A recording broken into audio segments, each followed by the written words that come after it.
Bonjour à toutes et tous, je suis Mathilde Mancheron, animatrice du programme C2E à Vélo 2 à l'ADEME et je vous souhaite la bienvenue à ce 29e webinaire à Vélo 2 sur la thématique des financements, alors, et notamment ce qu'il est possible de mobiliser pour déployer un système vélo. C'est un sujet central, voire même le nerf de la guerre, on peut l'appeler comme cela. Mais le constat qu'on peut faire ces dernières années, c'est que les dispositifs quand même se sont multipliés et qu'il confirme que le vélo doit vraiment être considéré comme un mode de déplacement à part entière. Alors, vous avez peut-être eu cette information toute récente, ça vient d'être annoncé, c'est le lancement du 7e appel à projet aménagement cyclable, doté de 125 millions d'euros pour soutenir le déploiement d'itinéraires cyclables dans tous les territoires. Voici un des exemples de dispositifs qu'il est possible de mobiliser. Donc, entre la DSIL, le Fonds Mobilité Active, les programmes C2E, les aides européennes ou régionales, pour ne citer que celles-là, ce webinaire s'intéresse aux divers financements européens et régionaux et vous propose un panorama non exhaustif, mais qui, on l'espère, vous permettra d'y voir plus clair dans les outils à votre disposition pour financer vos projets. Alors, je remercie dès à présent tous les intervenants qui vont vous être présentés par Thomas juste après. Et avant de vous souhaiter un très bon webinaire comme de coutume, je remercie déjà les lauréats à Vélo 2 qui étaient présents à la journée nationale à Vélo 2 à Narbonne pour vraiment la réussite de cette journée. Moi, j'étais très heureuse de vous rencontrer. Et puis, j'invite chacun ici présent qui n'avait pas eu l'occasion à noter la date du 14 décembre, à vous y inscrire pour la deuxième journée nationale à Vélo 2 à Rennes. C'est vraiment l'occasion de se rencontrer, d'échanger sur des sujets capitaux pour la suite et de mettre en valeur vos projets. Donc, allez-y, je vais vous remettre le lien dans la description. Et puis, voilà, je me tais et je vous souhaite à toutes et tous un très bon webinaire. Et Thomas, je te passe la parole. Merci beaucoup. Bonjour Mathilde, merci. Bonjour à toutes et à tous. Alors effectivement, une politique cyclable, ça se construit sur au moins 4 piliers, donc la demande sociale, la volonté politique, l'ingénierie et enfin le pilier incontournable que sont les financements. Alors que ce soit pour construire des aménagements cyclables, mettre en place des services, réaliser des études, il est important de savoir quelles sources de financement sont disponibles pour le vélo et comment les collectivités locales peuvent les utiliser de manière optimale. Alors, c'est vrai qu'au fil des années, il y a eu beaucoup de dispositifs de financement qui ont vu le jour, le Fonds Mobilité Active, divers programmes soutenus par les certificats d'économie d'énergie, des financements provenant de l'Union européenne ou des régions. Et c'est vrai que devant ce foisonnement, il arrive effectivement que les porteurs de projets aient du mal à s'y retrouver, tant la diversité des sources de financement est grande. Alors, pourquoi ce webinaire? Eh bien, d'abord, pour vous donner une vue d'ensemble qui sera pas forcément exhaustive, mais enfin, au moins une vue d'ensemble des différents outils disponibles pour financer vos projets vélo. On essaiera d'offrir également la possibilité à plusieurs territoires de partager leur expérience afin d'aider, enfin de vous aider, on l'espère, dans la recherche et la demande de financement pour soutenir des initiatives en faveur du vélo. Et pour ça, on commencera avec Antoine Coé de Vélo et Territoire qui nous fera un panorama synthétique des financements vélo disponibles. On poursuivra ensuite avec Vincent Charvet, qui est chargé de mission à l'Adréal Bretagne, qui pilote l'instruction des dossiers du Fonds Mobilité Active à l'Adréal depuis plusieurs années et qui nous donnera ses conseils pour déposer les meilleurs dossiers possibles dans le cadre de ce Fonds Mobilité Active. Et puis ensuite, on laissera la parole à Julie Aluneau, donc, qui est chef de projet à Vélo 3 à l'ADEME, qui vous expliquera pourquoi vous avez toutes les raisons d'encourager vos territoires partenaires à candidater au programme à Vélo 3. Et puis, dans une deuxième partie, ce seront aux territoires de s'exprimer avec d'abord Marlène Lacarrère, qui est chargée de mission mobilité active à Loire-Forêt Agglo, qui expliquera la stratégie de financement des aménagements cyclables de son agglomération. Et puis Lucie Gauthier, qui est chargée de mission transition à la communauté de communes Yvetot-Normandie, qui détaillera le fonds de concours qui est mis en place par sa collectivité. Et puis pour terminer, nous entendrons Malvina Richer, qui est chargée de mission à la région Centre-Val-de-Loire, qui viendra donner un éclairage, un exemple de ce que peut mettre en œuvre une région pour soutenir les politiques cyclables. Alors, avant de laisser la parole à nos intervenants, simplement pour prolonger les propos de Mathilde, dire que ce webinaire sur les financements, il tombe à point nommé, Mathilde l'a rappelé.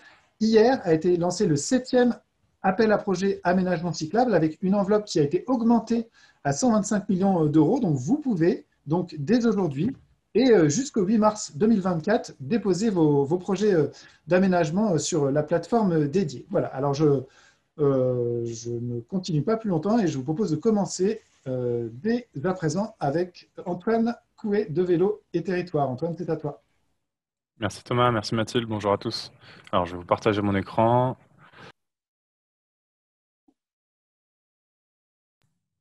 Voilà, est-ce que Thomas, tu peux me dire si ça fonctionne bien? C'est parfait, Antoine.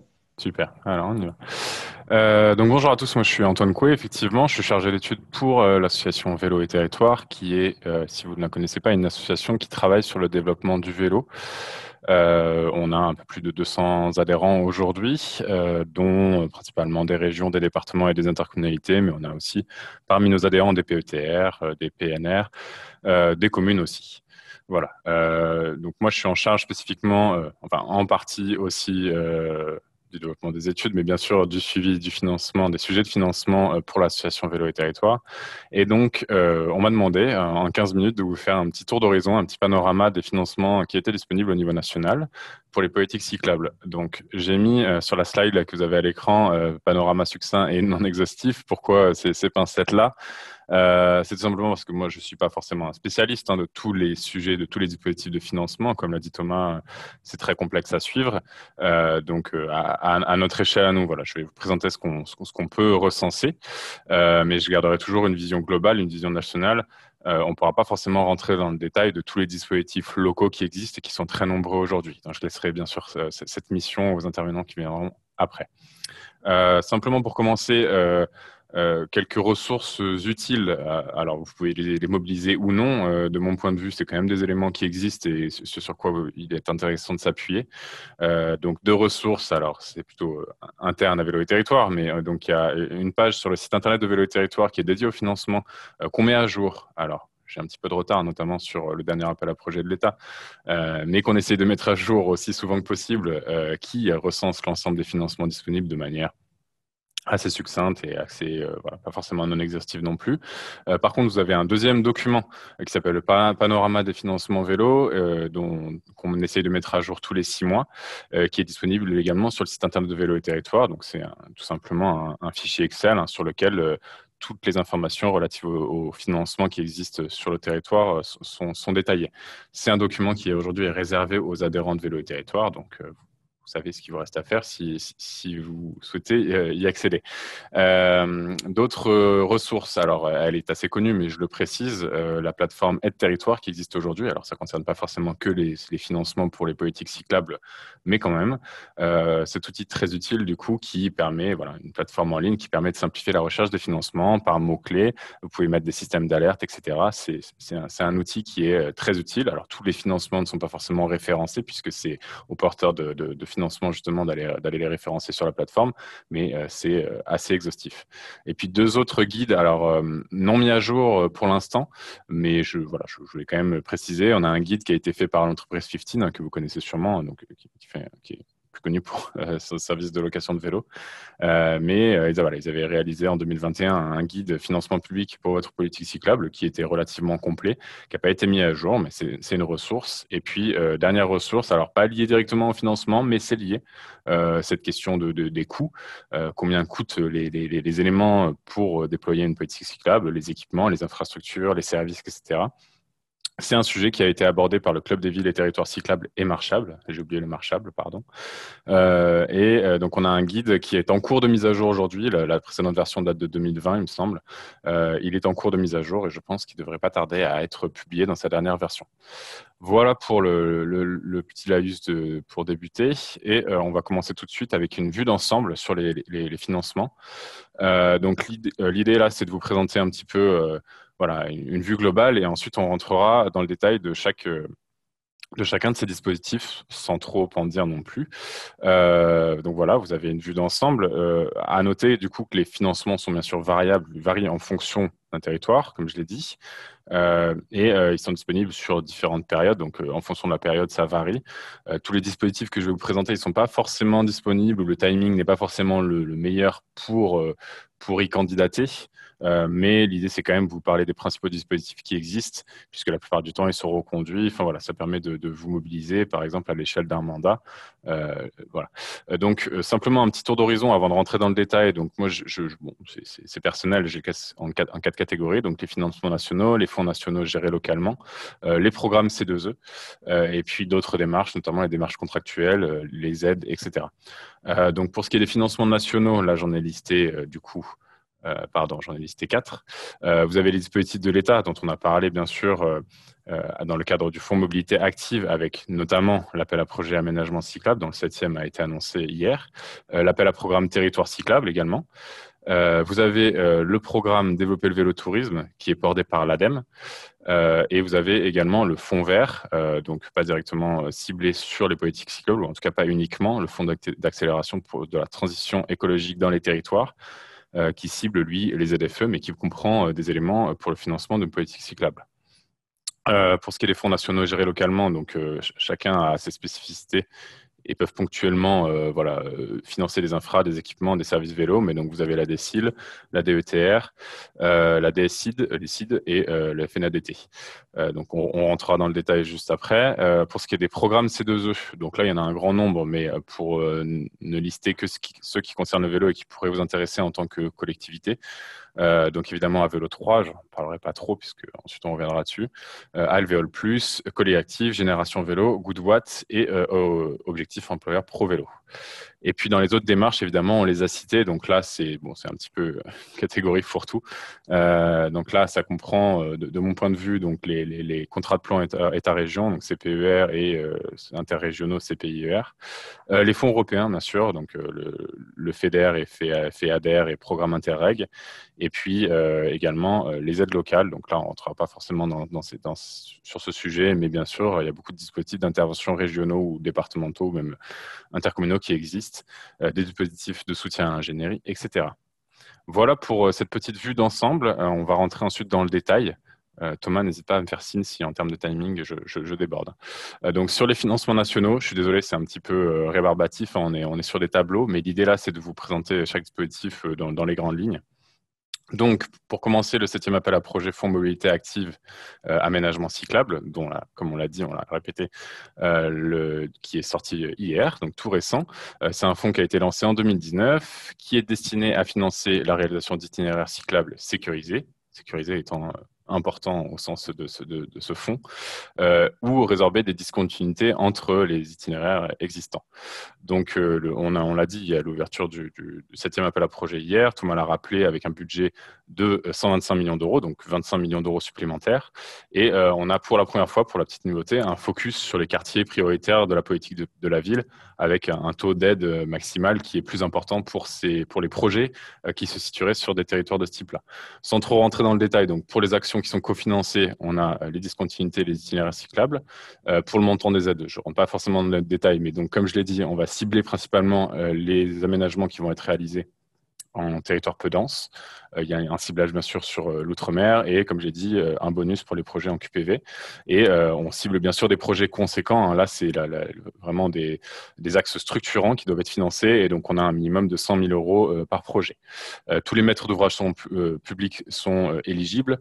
À noter néanmoins, là, dans le cahier des charges du 7e appel à projet, on voit que les lauréats du premier appel à programme territoire cyclable ne sont pas éligibles à ce nouveau financement.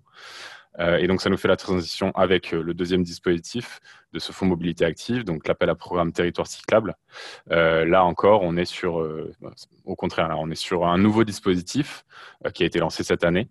L'idée de ce dispositif-là, si vous le connaissez déjà, sûrement vous en avez entendu parler, c'est d'accompagner dans la durée quelques territoires, des territoires qui seraient peu ou moyennement denses a priori, dans la réalisation de leurs itinéraires. Donc là, on est bien sûr de l'infra également, mais voilà, on est sur, en gros, le financement de territoires exemplaires, entre guillemets. Voilà, donc les candidatures, elles sont closes là sur cet appel à programme depuis mi-septembre 2023. On va avoir les lauréats qui seront annoncés d'ici la fin de l'année a priori. Mais on vous en parle quand même parce que c'est intéressant. Il y aura un second appel à programme qui sera lancé. Ça a été annoncé printemps 2024. Je ne sais pas si la date est confirmée, mais en tout cas, c'est bien dans le carton. Pour ce qui est vous avez compris sur les actions qui sont cofinancées, on est vraiment sur la réalisation de plusieurs itinéraires prévus. Par contre, il est nécessaire d'avoir un schéma directeur des aménagements cyclables qui sera déjà voté.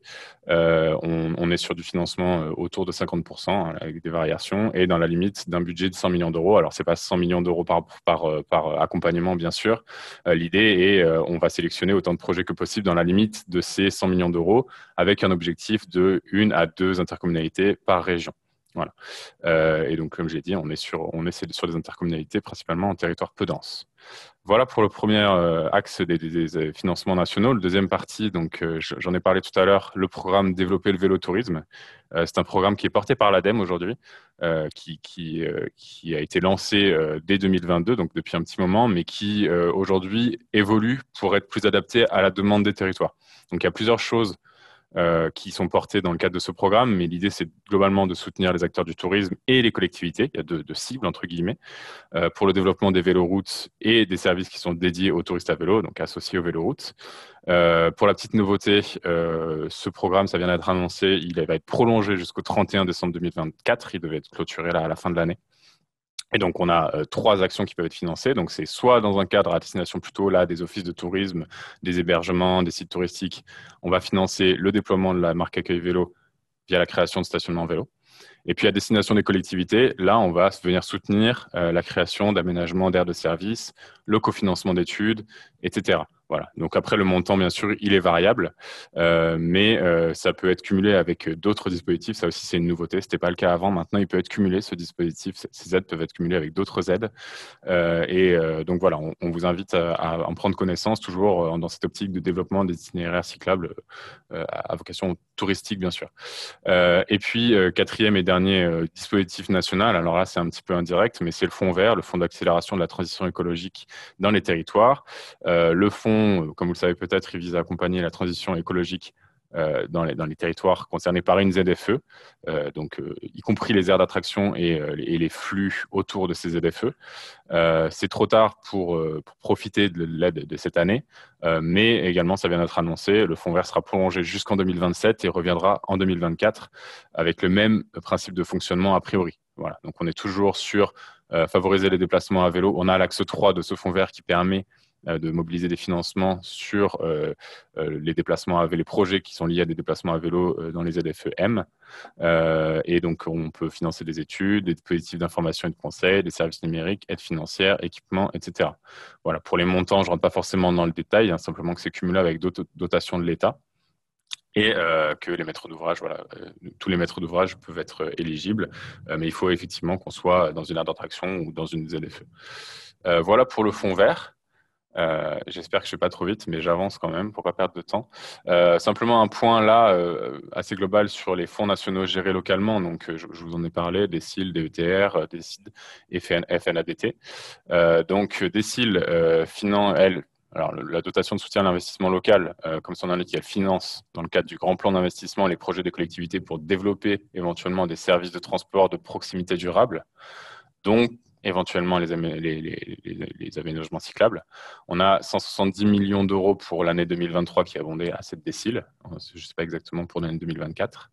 Et les actions qui sont cofinancées, voilà, c'est infrastructure et éventuellement services.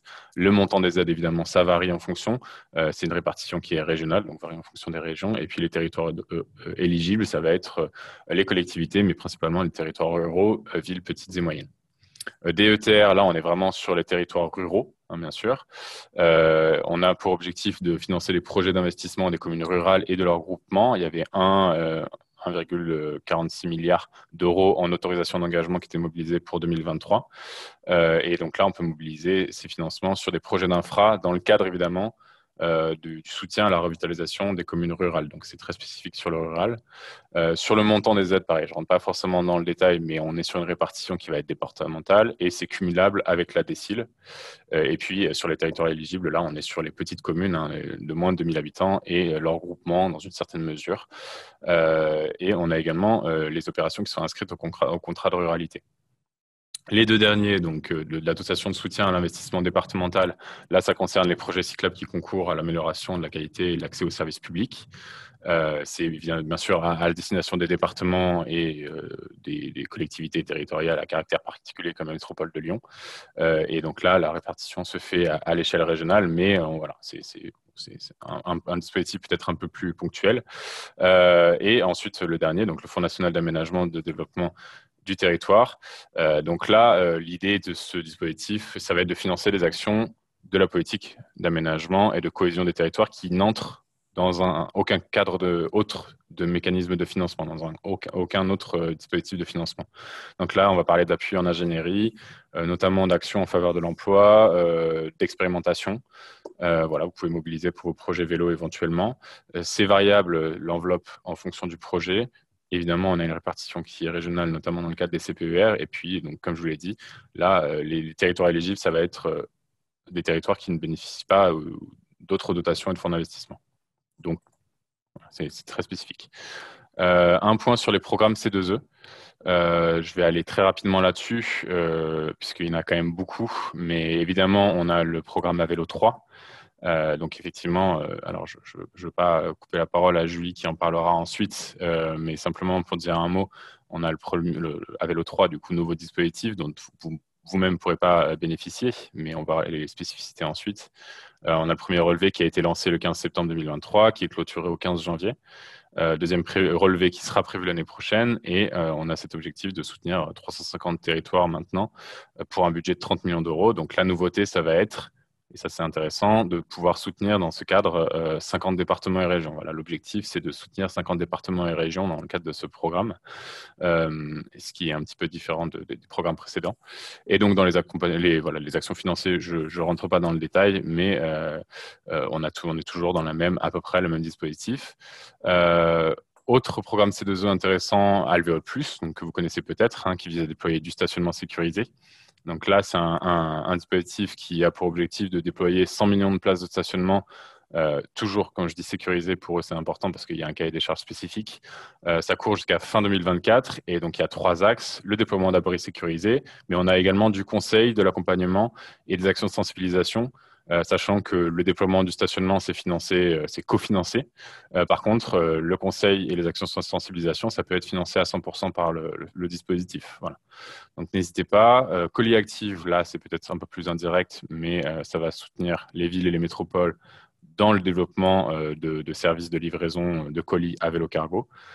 C'est un programme avec un budget conséquent, 15 millions d'euros, et ça va cibler les communes et les EPCI de plus de 50 000 habitants, donc les territoires denses. On va avoir une prime dégressive qui va être versée aux opérateurs de logistique urbaine pour chaque colis livré à vélo cargo. C'est assez spécifique, c'est pas directement à destination des collectivités, mais ça mérite d'être évoqué. Et ça court, comme je l'ai dit, jusqu'à fin 2024. Génération Vélo. Donc là, c'est évidemment un dispositif qui vise à développer le savoir rouler à vélo auprès des enfants de 6 à 11 ans. L'idée derrière, ça va être de soutenir le déploiement du SRAV avec de la mise en place de conseils. Ce qui est très intéressant, c'est qu'on va venir financer, grâce à ce programme, des interventions auprès des enfants, et puis on va financer aussi de la formation des intervenants du SRAV, voilà, qui peut être externe ou éventuellement interne à la collectivité. Voilà, donc un programme très intéressant aussi jusqu'à fin 2024. Et puis les 2 derniers, Good Watt, un peu plus indirect. Là, c'est plutôt voilà, pour les salariés, y compris les salariés des collectivités, peuvent venir découvrir et tester le vélo à assistance électrique. A priori, c'est un programme qui se termine à la fin de l'année, mais il est peut-être reconduit. Et au EPV, Objectif Employeur Pro Vélo, même chose, donc à destination des employeurs. Le déploiement d'équipements et de services Pro Vélo pour les déplacements domicile-travail, notamment les employeurs collectivités. Et donc là, pareil, un dispositif qui doit se terminer à la fin de l'année. Voilà pour les programmes C2E. Je passe rapidement également sur les aides européennes, simplement parce que je suis personnellement pas du tout un spécialiste. Donc 3 dispositifs que j'ai identifiés pour les politiques cyclables, mais qui sont mobilisés à l'échelle de la région. Donc c'est peut-être un peu moins intéressant pour vous, mais pareil, ça mérite d'être évoqué. Donc FEDER, FEADER et Interreg. FEDER, on va financer des infrastructures, la mise en place de schémas directeurs, etc. L'idée derrière, c'est de faire du soutien au développement régional, derrière le FEDER, bien sûr. Donc, il y a pas mal de choses qui peuvent rentrer dans ce cadre-là. Bien sûr, ça se joue au niveau de la région. Le montant des aides, c'est très variable. Là, on a 364 millions d'euros sur le programme Transport durable pour 2021-2027. Et donc, en théorie, tous les territoires sont éligibles. FEADER, c'est la même chose, mais pour le développement, le soutien au développement rural. Donc, toujours dans cette optique-là de pouvoir développer et valoriser le vélo cyclable, mais à vocation touristique, ça peut rentrer dans ce cadre-là. Et puis l'amélioration de la mobilité des populations rurales. Voilà, je ne rentre pas dans le détail. Et puis Interreg, là, soutien à la coopération territoriale, donc pour les projets de coopération transfrontalière, c'est très spécifique, mais ça peut rentrer dans le cadre aussi de projets cyclables, notamment dans le soutien de transition écologique, protection de l'environnement, et voilà, avec des financements qui sont très variables. Je termine avec un point sur les autres aides. Simplement, donc pour vous dire qu'on a d'autres dispositifs qui existent. Il y a la question des CPER et CPUR, avec le volet mobilité des CPER qui est encore en cours de négociation. Enfin, je pense que voilà, les signatures ne devraient pas trop tarder à arriver. Donc, le volet 2023-2027 inclut, et c'est une nouveauté, un soutien financier aux véloroutes. Voilà, on a les véloroutes qui rentrent dans le cadre des CPER, 2% d'autorisation d'engagement, donc 200 millions d'euros qui peuvent être mobilisés et répartis entre les différentes régions. Par contre, les projets, c'est les projets qui doivent être inscrits au SNV et ou au SRV. Et puis, voilà, je l'ai déjà dit, mais effectivement, toutes les régions et tous les départements mobilisent des dispositifs de financement. Donc, voilà, on vous invite bien sûr à vous tourner vers vos régions ou départements de référence, puisqu'ils prévoient voilà, des dispositifs d'intervention, mais aussi des soutiens techniques pour la mise en œuvre de vos politiques cyclables. Et voilà, je pense que j'en ai terminé. Merci beaucoup Antoine, tu nous avais prévenu que le panorama ne serait pas exhaustif. Je ne sais pas s'il est exhaustif, mais en tout cas il est très détaillé. On voit qu'il y a quand même un panel très étendu d'aides possibles. On a le temps de prendre quelques questions ou peut-être réactions aussi dans vos territoires sur des facilités ou des difficultés à mobiliser telle ou telle source de financement. On a une question d'Audric Blondin qui pose la question de sa collectivité qui souhaite aménager donc, sur des routes communales des CVCB, donc des chaussées à voie centrale banalisées, des bandes cyclables, des zones mixtes, et qui pose la question de l'existence potentielle de programmes qui financeraient ça, parce que c'est vrai que le fonds aménagement cyclable, qui vient d'être conduit hier, a priori, ne finance pas ces aménagements. Je ne sais pas si Antoine, tu as des éléments. Moi, pour compléter, je me demande si la DSIL n'est pas mobilisable sur ce fonds-là, sachant que ce sont quand même, du coup, c'est au niveau régional que se font les arbitrages et ça dépend un peu des cahiers des charges que vont se donner les financeurs. Mais j'imagine que s'il y en a un, ça pourrait être la DSIL, mais il y en a peut-être d'autres, Antoine. Pas à ma connaissance, effectivement. Je pense que là, il faut plus se tourner vers les fonds qui sont gérés localement. Oui, effectivement, je n'ai pas connaissance d'autres dispositifs de financement sur des infras. Voilà, donc je suis désolé, je botte en touche, mais je renvoie plutôt vers le contact à la région qui sera là à vous renseigner, quoi. Merci beaucoup, Antoine. On a aussi une remarque de Monsieur Geffos qui précise que le programme employeur Pro Vélo est reconduit jusqu'à fin 2024. Voilà, petite info. Merci. Il faut que je mette à jour, du coup. Merci beaucoup. Voilà. Très bien. Vous pouvez, donc s'il n'y a pas d'autres remarques, questions, interventions, réactions, vous pouvez aussi lever la main et demander à prendre la parole. C'est tout à fait possible. On essaie de faire des webinaires le plus conviviaux possible. Donc, si pas de questions, eh bien, nous allons enchaîner donc, avec un exemple de sources de financement que vous allez être probablement amené à pouvoir mobiliser, puisque vous êtes beaucoup à mener en place des schémas directeurs cyclables et pour certains, vous avez la compétence variée, donc vous allez réaliser des projets. Et donc, je laisse la parole à Vincent Charvet qui va nous donner des conseils pour déposer des projets au Fonds Mobilité Active. Vincent, c'est à toi. Et bonjour. Eh bien, je me présente Vincent Charvet, donc je travaille à la Dreal Bretagne et j'ai été instructeur du Fonds Mobilité Active pour les 6 premiers relevés.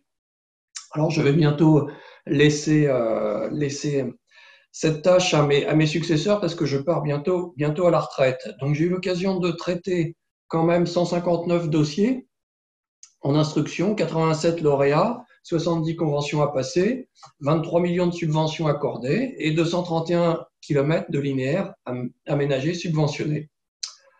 Un petit mot sur l'instruction. Alors, ce sera spécifique à la Bretagne puisque les régions fonctionnent pas forcément de la même façon. Donc, chez nous en Bretagne, la Dreal instruit en parallèle, en collaboration avec les DDT, les DDTM en particulier. On fait appel également à l'expertise du CEREMA pour quelques cas délicats ou difficiles.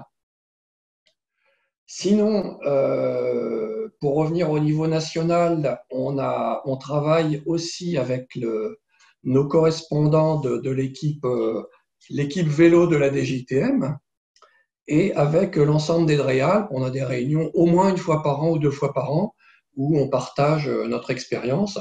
Donc, ça a permis d'améliorer le dispositif. Donc, pour revenir à l'instruction au niveau de Réal Bretagne, on a quand même des spécificités et on voit en discutant avec d'autres Réal qu'il y a des façons de sélectionner, des modes de sélection qui peuvent être un peu différents selon notamment les volontés préfectorales. Les préfets souhaitent parfois favoriser tel ou tel type de porteur, tel ou tel type de territoire, plus urbain, plus rural. Peuvent aussi limiter le nombre de dossiers lauréats par collectivité. Donc ça s'est vu pour certaines réales. J'attaque donc le cahier des charges. Sur mon diaporama, je ne sais pas s'il sort bien.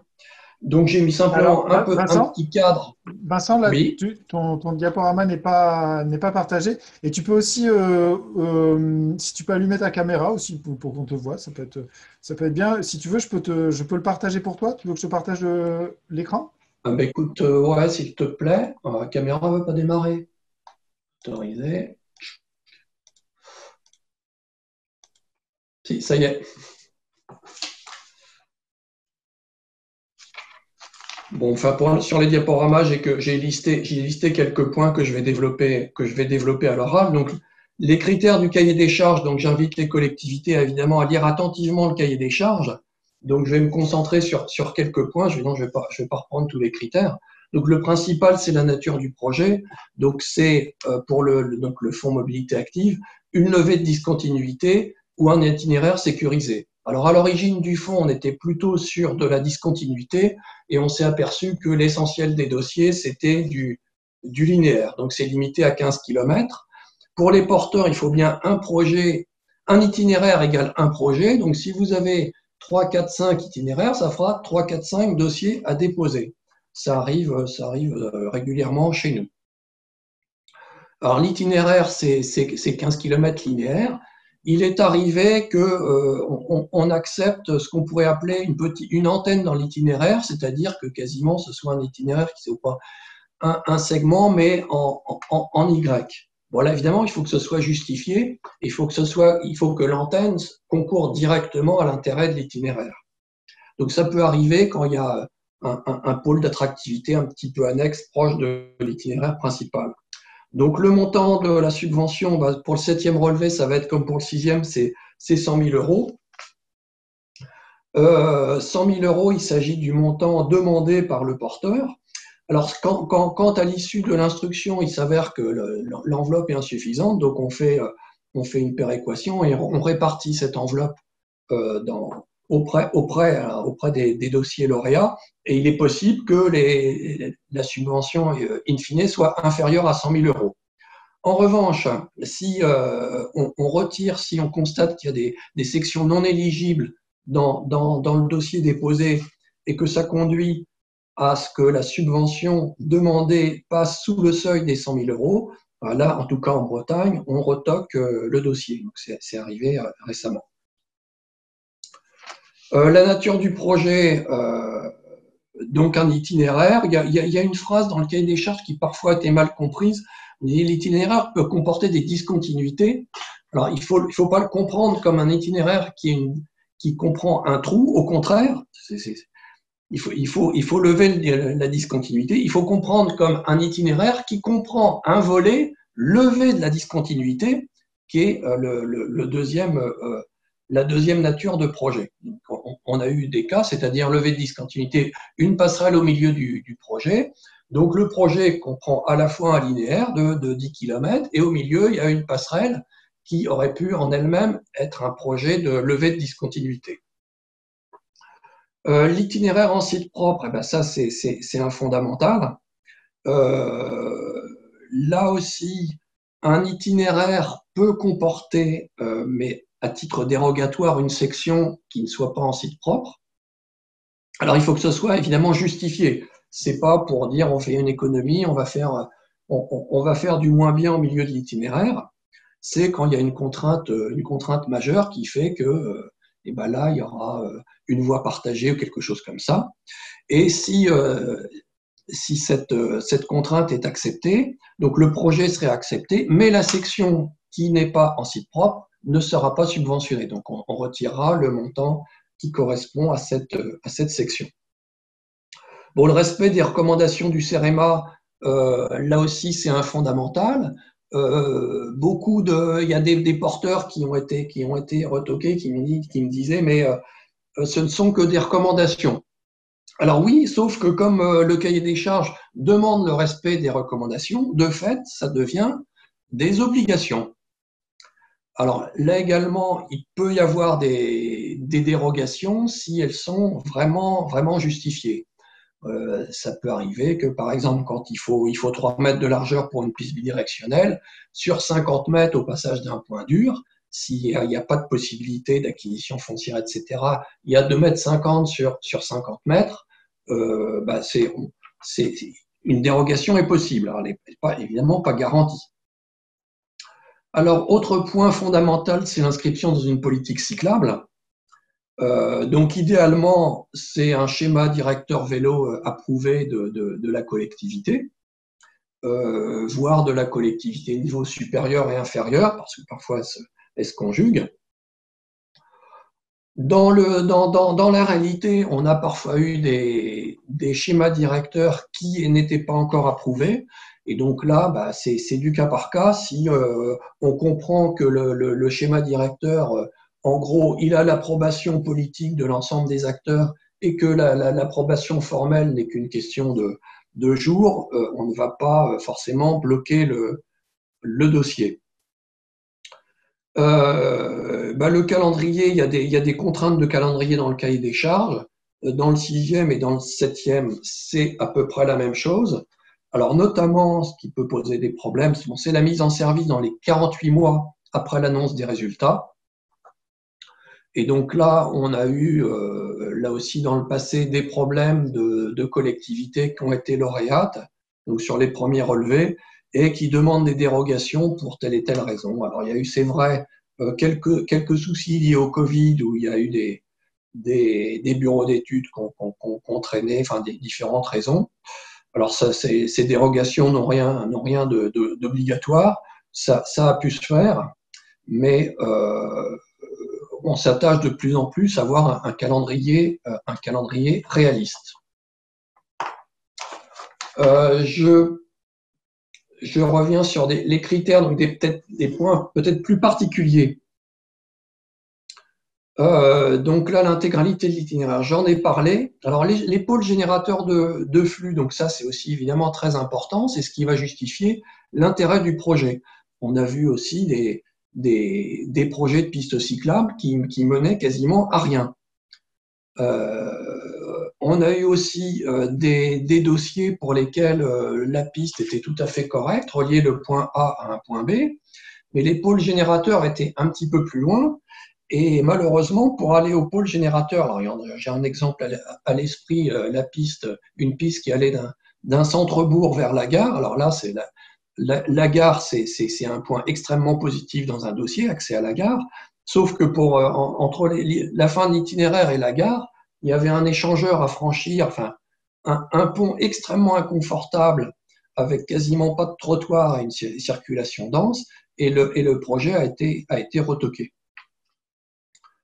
On a eu aussi des cas, alors un problème de phasage, des porteurs qui nous disent, bah oui, le projet, il va pas encore jusqu'au bout, tel qu'on le voudrait, mais on fera un complément un peu plus tard. Alors là aussi, c'est du cas par cas. Si on s'aperçoit qu'effectivement, il y a une programmation financière de la collectivité, que l'année N, elle va faire une première phase, l'année N+1, une deuxième phase, et que l'ensemble fera un dossier cohérent, je dirais pourquoi pas ne pas commencer par effectivement une partie parce que évidemment les collectivités ont leurs contraintes financières. Bon, on a eu un autre cas où on s'apercevait qu'il y avait une phase qui était décalée jusqu'aux prochaines élections, donc là avec un risque effectivement tout à fait important que l'exécutif suivant ne reprenne pas à son compte la phase en question. Alors la définition du projet, on a eu parfois des projets où il y avait des variantes. Alors ça, c'est évidemment à éviter. Le dossier présente, pour tel secteur, on peut faire ça ou ça. Bien non, le porteur, il doit proposer son dossier. Alors ça, c'était souvent le cas de dossiers non matures où le porteur, il récupérait une étude amont pour laquelle le dossier n'était pas encore bien précis. Bon, les générateurs de flux, j'en ai parlé un peu. Ce qu'on regarde en particulier, les établissements scolaires, évidemment, les gares, j'en ai parlé, les pôles d'échange multimodaux, les commerces, etc. Dans le cahier des charges, vous voyez dans les critères le désenclavement des populations fragiles. Alors, chez nous, en Bretagne, on n'a pas eu vraiment le cas. Je pense qu'il y a d'autres secteurs en France pour lesquels ce critère est plus pertinent. Alors, les territoires peu denses, là, évidemment, on y est sensible. Donc, j'en profite pour dire que nous, en tout cas en Bretagne, on accepte des projets de grosses collectivités, de petites et de petites villes, sachant très bien qu'une piste dans un territoire peu dense à la campagne ne verra pas un trafic vélo aussi important que dans le centre d'une grande ville.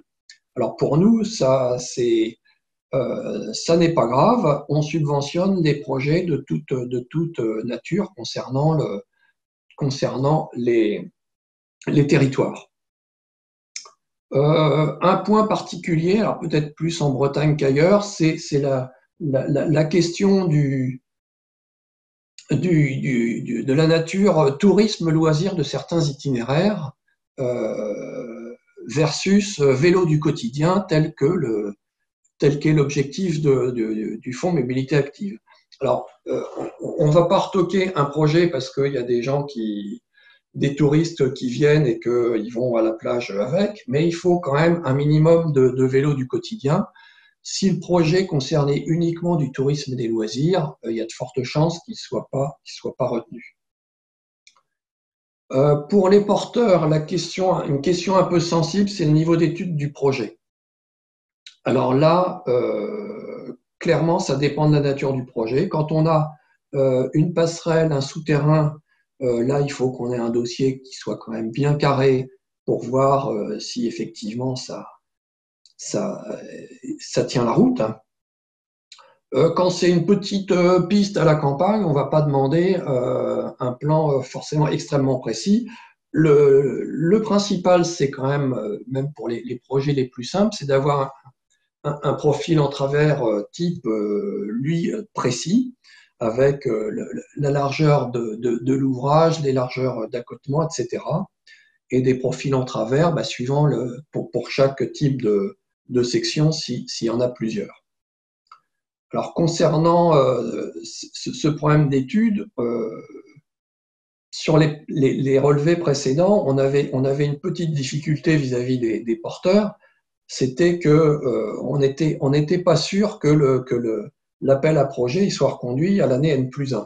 Et du coup, on avait quand même des collectivités qui le craignaient et donc qui déposaient des dossiers peu matures, donc avec des niveaux d'études qui étaient vraiment insuffisants. Donc à partir depuis un an, on sait que le FMA, donc le Fonds de mobilité active, il va être reconduit annuellement jusqu'en 2027. Et donc là, je m'adresse aux collectivités. Si vos projets ne sont pas matures, vous pourrez le déposer en 2024, voire 2025. Donc on espère, là, pour le 7e relevé, que les dossiers seront mieux ficelés. Un point particulier qui n'est pas forcément mis en avant dans le cahier des charges, c'est l'accord du gestionnaire. On a retoqué récemment différents dossiers. Alors le gestionnaire, bon, évidemment, on pense au département, un cas très courant pour les aménagements de routes départementales, donc même en ville, même en agglo. Les directions départementales des routes pour les franchissements de routes nationales. Là, on a eu un cas récemment d'un projet de passerelle sur une route nationale. Alors, le porteur avait également un souterrain. La DIR Ouest était d'accord pour le souterrain, pour la passerelle, et n'a pas donné son accord pour le souterrain. Et ben, on a retoqué le dossier avec un souterrain, faute d'accord du gestionnaire. Donc, il y a aussi SNCF Réseau, quand il y a des passerelles sur les voies ferrées, ça c'est évident.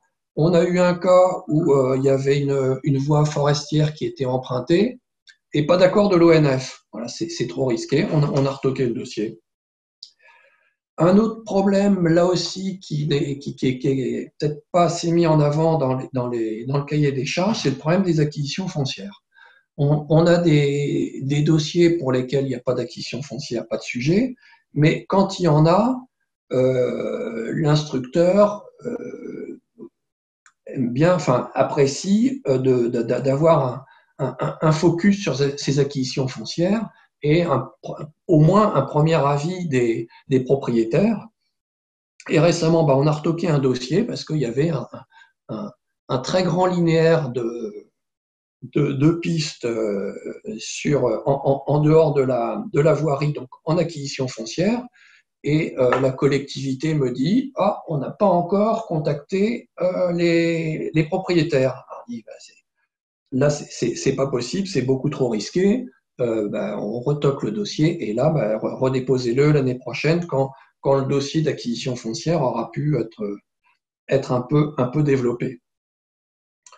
Les revêtements, alors là, je pense que je ne serai pas contredit par le CEREMA. Les revêtements en enrobé, c'est toujours un point positif, et les revêtements en sablé, toujours un point négatif, pour résumer les choses. Les enrobés coûtent moins cher sur la durée, coûtent un peu plus cher à l'investissement, mais on ne revient pas dessus, ils coûtent moins cher. Et donc, au niveau environnemental, il y a moins à revenir. C'est pas forcément mauvais pour la planète. Et pour le vélo du quotidien, le sablé, c'est bien pour les promeneurs qui vont l'été. Dès qu'il y a du mauvais temps, les cyclistes pestent dès qu'il y a du sablé. Le sable va dans les rayons. Quand il y a des grosses pluies, il y a des ornières. Enfin, on préconise très largement l'enrobé. Un point particulier, ce qu'on appelait l'effet d'aubaine. Alors ça, c'est très difficile à apprécier pour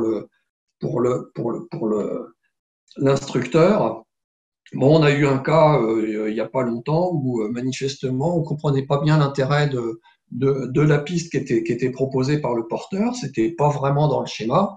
Et en fait, le porteur a simplement déposé le dossier parce qu'il refaisait une partie de chaussée. Et il en profitait pour dire, on refait la route, on prévoit une piste cyclable. Alors c'est bien, mais on a quand même retoqué le dossier.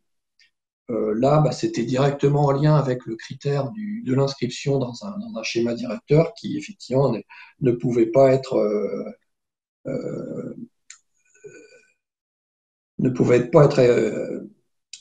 comment dirais-je, être bon. Alors, enfin, au niveau aussi de la présentation des dossiers, alors je vous invite à remplir l'annexe 2. Donc l'annexe 2, vous l'avez sur le site, et à remplir l'ensemble des rubriques de cette annexe. On a eu beaucoup de porteurs qui reprenaient plus ou moins certaines rubriques dans un document qui était propre, et souvent, on est obligé de revenir vers eux en disant il manque ceci et cela.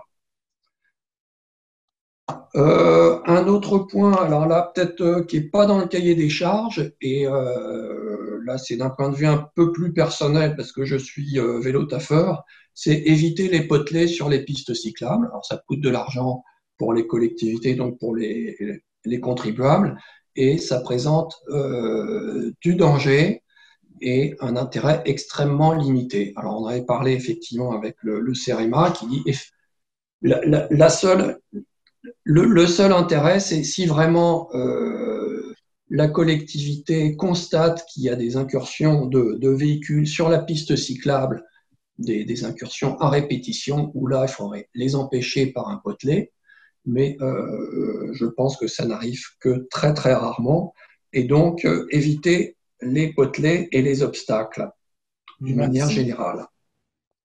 Merci On beaucoup. laisse la parole pour les questions. Oui, oui, merci beaucoup Vincent pour toutes ces explications détaillées. Il y avait une question sur les calendriers. Alors peut-être pour clarifier, hein, on a bien au niveau de l'État 2 appels à projets bien spécifiques. L'appel à projet donc aménagement cyclable.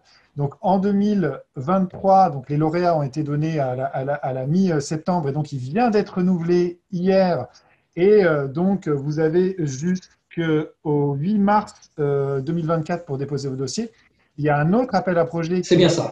il y a un autre appel à projet qui finance l'ensemble des politiques cyclables d'aménagement des candidats, qui est donc l'appel à projet territoire cyclable, qui lui, effectivement, donc, la date de dépôt des dossiers est close et les lauréats seront communiqués à la fin de l'année 2023 et on peut espérer que cet appel à projet, donc territoire cyclable, donc c'est pas la même chose, hein, ça finance l'ensemble d'une politique cyclable d'aménagement, on peut espérer qu'il soit renouvelé en 2024, même s'il n'y a pas eu d'annonce.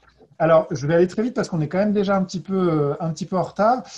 Question mais tu as déjà fait allusion, Vincent, sur la question de la différence entre ce qui est finançable, suivant que ce soit loisir ou vélo du quotidien. Est-ce que les portions d'Eurovéloroute qui vont également servir des déplacements du quotidien peuvent être éligibles? Alors, c'est une question précise sur les Eurovéloroutes. Je ne sais pas si tu as eu à Oui, instruire des dossiers. la réponse est oui. Alors, Très on bien. en a eu, on en a eu. Alors, évidemment, il y a des sections de véloroute qui seront 100% touristiques. Là, ça pose problème. Mais on en a certaines qui supportent également du vélo du quotidien. Et à partir de ce moment-là, il y a pas de souci. Alors, on a eu aussi un cas où on se posait des questions, où on avait un itinéraire, et puis on a vu, ah, mais la véloroute, il y a une véloroute qui était pas sur le secteur qui était proposé, et nous a fait remarquer, ah, mais la véloroute, si on fait une belle piste avec un itinéraire un peu différent, le véloroute peut se déplacer là où il y aura une piste bien aménagée. Très bien. Marlène Lacar fait la remarque que les enrobés posent des problèmes d'infiltration des eaux pluviales et qui doivent être gérés en parallèle et augmentent les coûts du projet avec la question du zéro artificialisation nette. Sur la question du zéro artificialisation nette, je vous invite à regarder le replay d'un webinaire qu'on a fait sur les obligations des maîtres d'ouvrage il y a quelques semaines, hein, qui, je dirais, au moins du point de vue réglementaire, après il y a la question de l'artificialisation qui est effective, mais du point de vue réglementaire est de nature à rassurer hein, ceux qui sont dans des projets d'aménagement cyclable, puisque en gros, on peut résumer en disant que la plupart des aménagements cyclables sont hors du champ d'application pour l'instant du zéro artificialisation nette. Et sur la question de l'infiltration des eaux pluviales, effectivement, les enrobés sont un peu plus imperméables que les sablés, mais pas tant que ça. C'est-à-dire que les sablés ont aussi un critère d'imperméabilité. Et c'est pas, je dirais que c'est pas le même enjeu que sur des routes qui accueillent des véhicules motorisés, parce que sur les routes qui accueillent des véhicules motorisés, il y a l'enjeu de récupérer les eaux de pluie qui peuvent être chargées en substances polluantes, ce qui est quand même moins le cas sur des aménagements cyclables, mais ça reste un enjeu. Et puis Marc Salési, toujours sur la question des revêtements qui parle de secteurs sensibles avec avis des ABF. Peut-être Vincent, tu auras un retour là-dessus où tu aurais eu à instruire un dossier dans un espace sensible où il y aurait eu besoin d'accepter autre chose que l'enrobé comme revêtement? Non, j'ai pas le cas. Alors, pour revenir à la question d'imperméabilité, ce qu'il faut voir, c'est que quasiment à 100%, d'un point de vue pratique, la pluie qui tombe sur la piste cyclable en enrobé qui fait 3 mètres de large, elle s'écoule et elle rentre dans la terre de part et d'autre de la piste. On fait jamais un assainissement étanche pour une piste cyclable. Alors, pour revenir à l'ABF, je n'ai pas eu ce souci. Il y a une collectivité qui disait effectivement, il vaut mieux faire du sablé parce que c'est dans le cadre, c'est mieux. Et puis finalement, a changé d'avis et fera de l'enrobé. Sinon, pour revenir à l'ABF, bah, c'est certain que nous, bon, on peut vérifier, mais bon, on peut être sensible à ça, mais le porteur, évidemment, il est soumis à toutes les réglementations en dehors de celles en dehors du cahier des charges de l'appel à projet. Donc ça va de soi.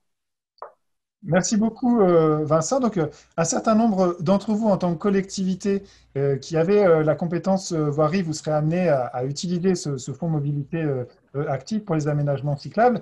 Et puis, pour d'autres qui n'avaient pas la compétence voirie, eh bien, vous aurez comme mission de motiver les maîtres d'ouvrage, de motiver les collectivités qui ont la compétence voirie pour faire les aménagements cyclables qui sont prévus dans votre schéma directeur des aménagements cyclables. Et ça fait le lien avec la prochaine présentation, la prochaine intervention de Julie Alluno, qui va vous présenter Avelo 3 et dont vous pouvez faire la publicité auprès de vos territoires partenaires. Julie, c'est à toi. Bonjour. Bonjour, merci Thomas pour l'introduction. Alors, je vais partager ma présentation.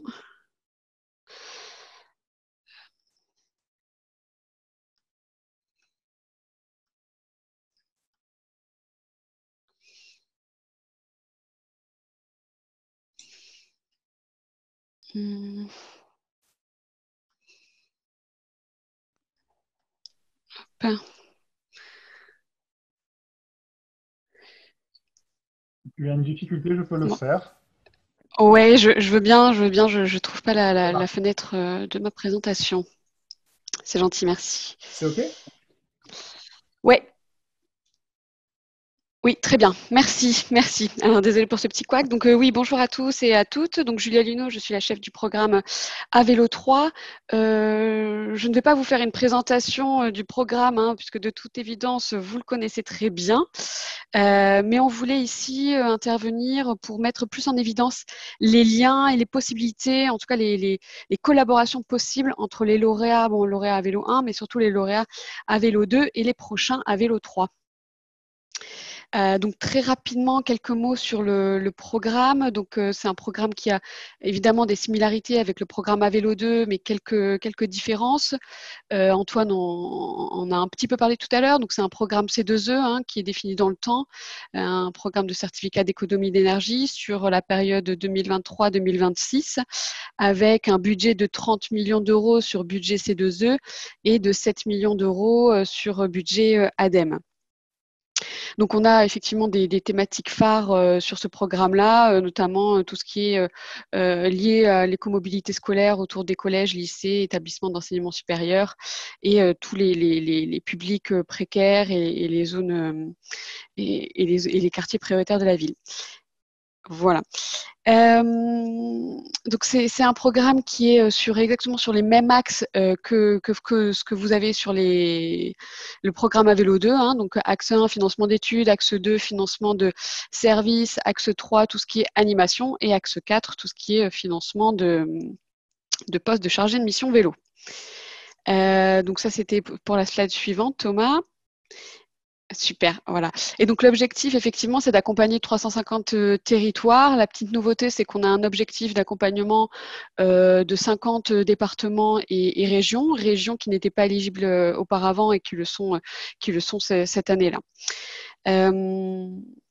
Et donc l'appel à projet a été ouvert le 15 septembre et se terminera le 15 janvier à 17h pour être précise. Donc les collectivités ont encore un peu plus d'1 mois et demi pour candidater. Et j'en viens à l'essentiel, le plus intéressant pour vous, c'est au niveau de l'éligibilité. Donc, comme vous le savez, les lauréats Avelo 1 et Avelo 2 ne sont pas éligibles, malheureusement. Mais, je dis bien mais, il y a plusieurs particularités, subtilités qui peuvent être intéressantes pour vous. Alors, premier point, donc les lauréats Avelo 2 ne sont pas éligibles effectivement, mais petite nuance, imaginons par exemple qu'une communauté de communes soit lauréate, les communes de cette communauté de communes ou les territoires par exemple d'une communauté d'agglomération ou d'un PETR qui serait lauréat Avelo 2, les communes de ces territoires-là sont bien éligibles.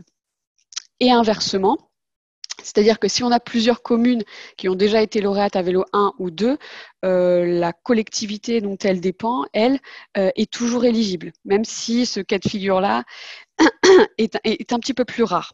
Donc, ce qui est intéressant aussi, c'est au regard des compétences des collectivités, de développer des projets voilà, en corrélation et en complémentarité avec les territoires qui ont déjà été lauréats finalement. Par exemple, une EPCI qui a déjà développé, validé un schéma directeur vélo, il est intéressant pour les communes de, entre guillemets, déployer ce schéma directeur avec leur domaine de compétences, la compétence voirie pour des études plus spécifiques, pour déployer des services, des animations, etc. Mais globalement, alors, pour continuer sur ce point-là, globalement, la philosophie du programme, c'est d'encourager la coopération territoriale.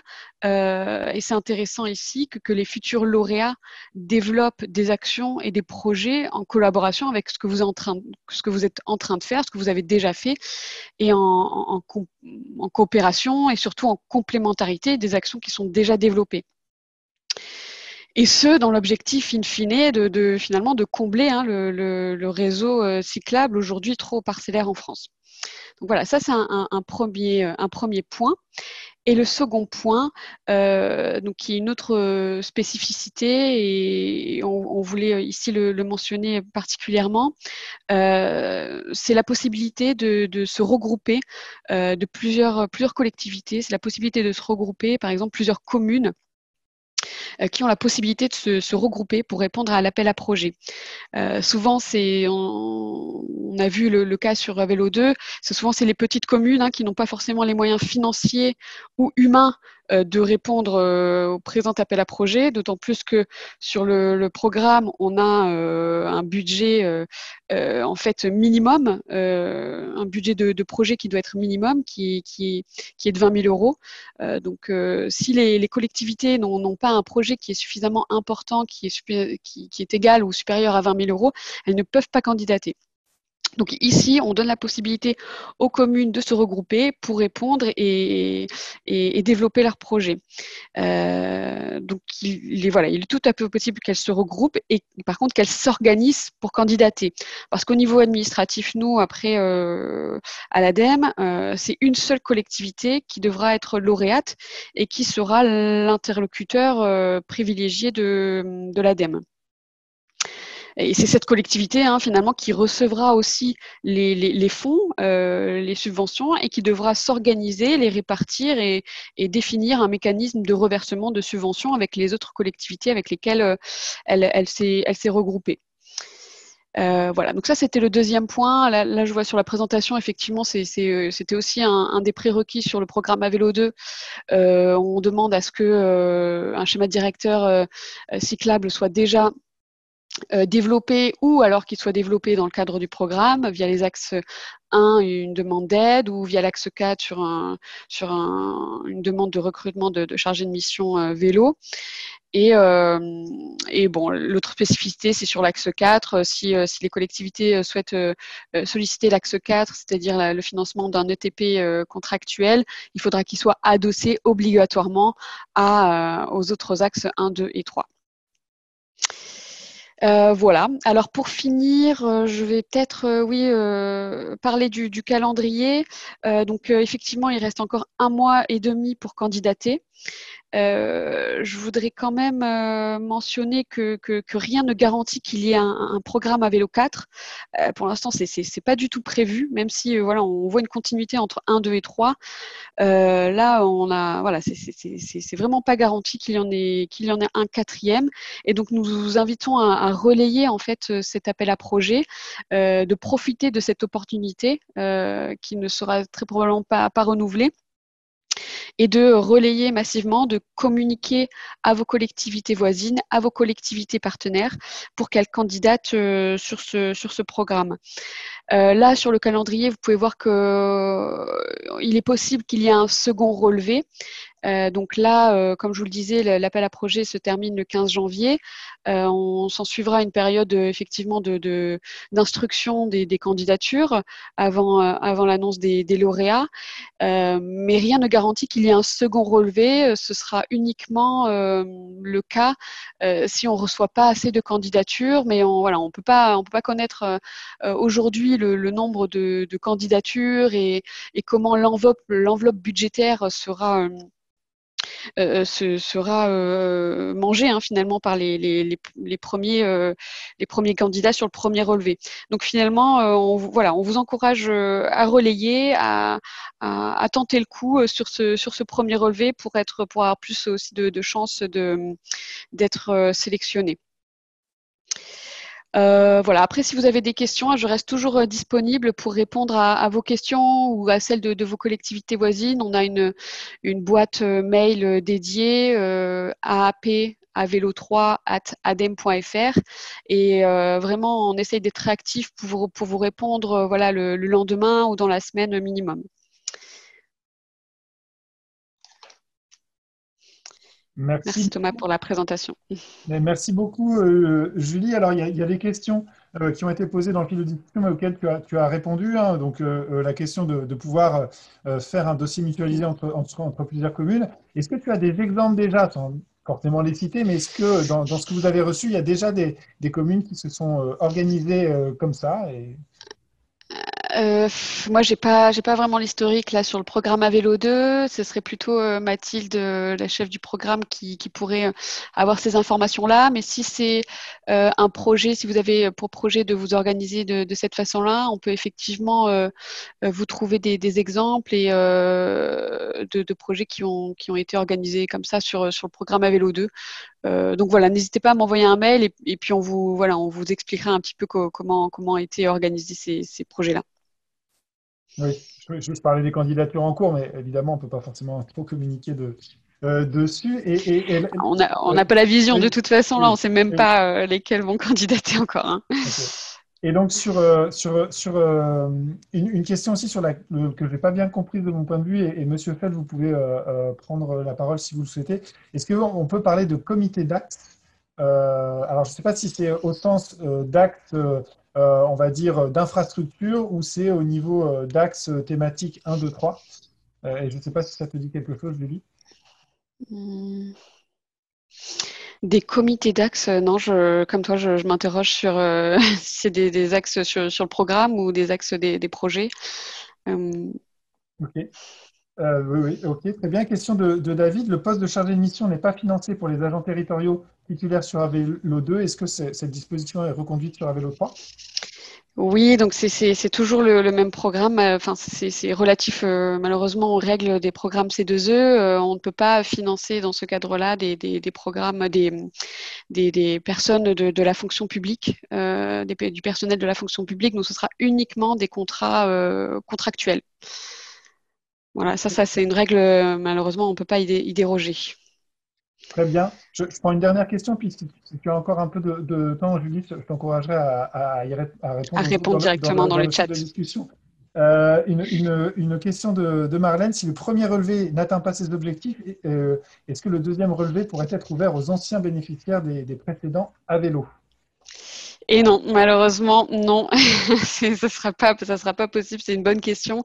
Mais ça, c'est aussi une règle qui est relative au programme C2E. À partir du moment où vous êtes lauréat, votre numéro de SIRET est corrigé et enregistré.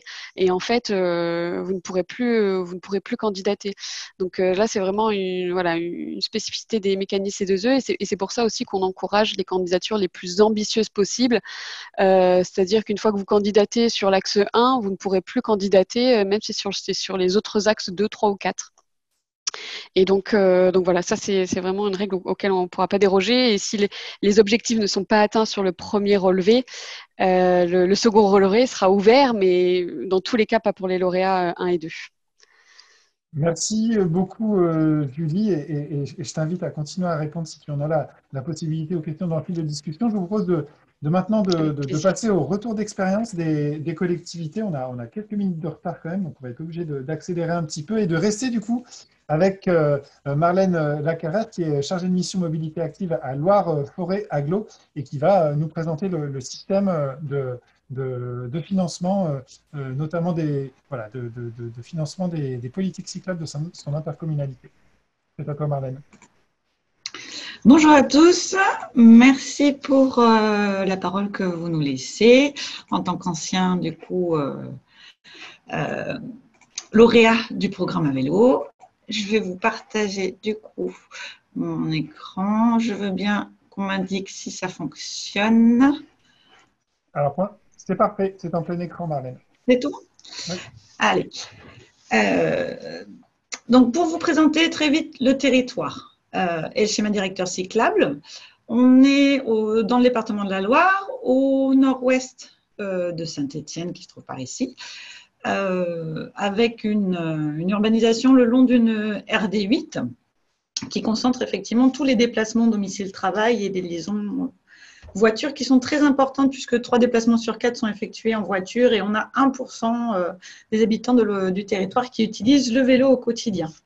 Donc, le premier frein à cette pratique, c'est le manque d'infrastructures sécurisées et continues. Aujourd'hui, on est à peu près à une vingtaine de kilomètres existants. C'est ce qu'on voit en marron sur notre SDC et en bleu, c'est ce qu'il nous reste à faire. Donc, ce SDC, c'est 217 km qui ont été positionnés pour un coût à environ de 10 millions d'euros. Par rapport à l'historique, précédemment, du coup, en fait, avant qu'on parte sur le projet à vélo et qu'on fasse du SDC, on était sur une politique communautaire cyclable qui était volontariste. Et on finançait de façon très aléatoire. Mais l'accord qu'on a eu pour faire à vélo nous a permis de faire le SDC. Du coup, on a mis 2 ans pour construire tout notre schéma directeur. On l'a adopté avec un règlement d'intervention pour se dire que précédemment, on finançait de façon très aléatoire. Maintenant, il fallait qu'on se cadre et qu'on ne finance que ce qui était dans le SDC. Du coup, je vais vous présenter ce règlement et on a fait quelques modifications dernièrement pour pouvoir proposer du financement d'aménagement cyclable à titre expérimental et préciser sur comment on venait sur les travaux de chaussée à voie centrale banalisée. Du coup, cette nouvelle politique cyclable sur ces 217 km, c'est un budget annuel de 400 000 euros. Pour info, LFA est compétent sur les voiries communautaires et on a un bureau d'études interne qui nous fait tous les projets voiries et cyclables. Du coup, ce que je vous disais, ça nous a supprimé l'apport financier dans les projets d'initiative communale et on reste que sur nos axes visés au SDC. L'objectif, on optimise vraiment nos ressources à ce qu'on a identifié comme fonctionnel pour mobiliser les habitants à prendre leur vélo. On a un peu trié notre SDC, c'est-à-dire qu'on l'a classé. Vous avez là notre règlement financier imagé sur les voiries d'intérêt communautaire et qui sont séparés en 2 critères, les aménagements dédiés et les aménagements partagés. Donc, à la base, je vous ai pris un exemple d'intervention sur voirie d'intérêt communautaire. En maîtrise d'ouvrage, donc Loire-Forêt-Agglomération, on vient sur le projet à un maximum de 120 euros par mètre carré au TTC. Et dans ce que vous voyez dans les schémas, sur les aménagements dédiés, tout ce qui est en vert est financé à 100%. Et tout ce qui est en jaune, mais c'est pour les aménagements partagés, est financé à 50%. Donc, pour un aménagement dédié, on va prendre 100% au titre du budget mobilité, les aménagements spécifiques au vélo. La surface de chaussée cyclable. S'il y a création de chaussée ou d'extension, on prend aussi les bordures latérales, les séparateurs, la signalisation horizontale et verticale et l'acquisition de foncier. Pour les aménagements partagés, on va prendre tout ce qui est signalisation horizontale et verticale à 100%, tout ce qui est chicane, ralentisseur, passage souterrain, surélevé, tout ce que vous voulez. On finance à 50%. Le reste est financé par l'enveloppe d'initiative communale. Et pour info, tout ce qui est entretien de ces aménagements est communal. Et je vous ai mis un petit exemple spécifique à tout ce qui est fonds de concours sur les interventions sur voirie départementale, chemins ruraux ou hors emprise publique préexistante. On peut, sur ces types d'interventions hors voie départementale, être en maîtrise d'ouvrage loi forêt, mais là, je vous prends l'exemple pour les maîtrises d'ouvrage communales. On vient et on participe en fonds de concours. Donc, comme c'est un fonds de concours, nous ne pouvons financer qu'à 50% le projet global au titre du budget mobilité, toujours sur les aménagements spécifiques, toujours selon les spécificités des aménagements dédiés ou partagés, mais normalement, il n'y a pas de partagé puisque c'est de la voirie communautaire dans ces cas-là. Toujours sur un plafonnement du financement à 120 € par mètre carré TTC. Et par exemple, je vous ai mis, là, on a sur une commune une voie verte à côté d'une voie départementale en agglomération. Donc, le projet comporte du trottoir, des espaces paysagers, la voie verte, et on est sur un montant avec une maîtrise d'ouvrage commune, donc budget communal estimé à 380 000 €. Et là-dessus, on viendra prendre 190 000 € de cet aménagement. Derrière, toujours, l'entretien reste à l'échelle des communes. Voilà, je vous ai fait très vite notre schéma directeur cyclable.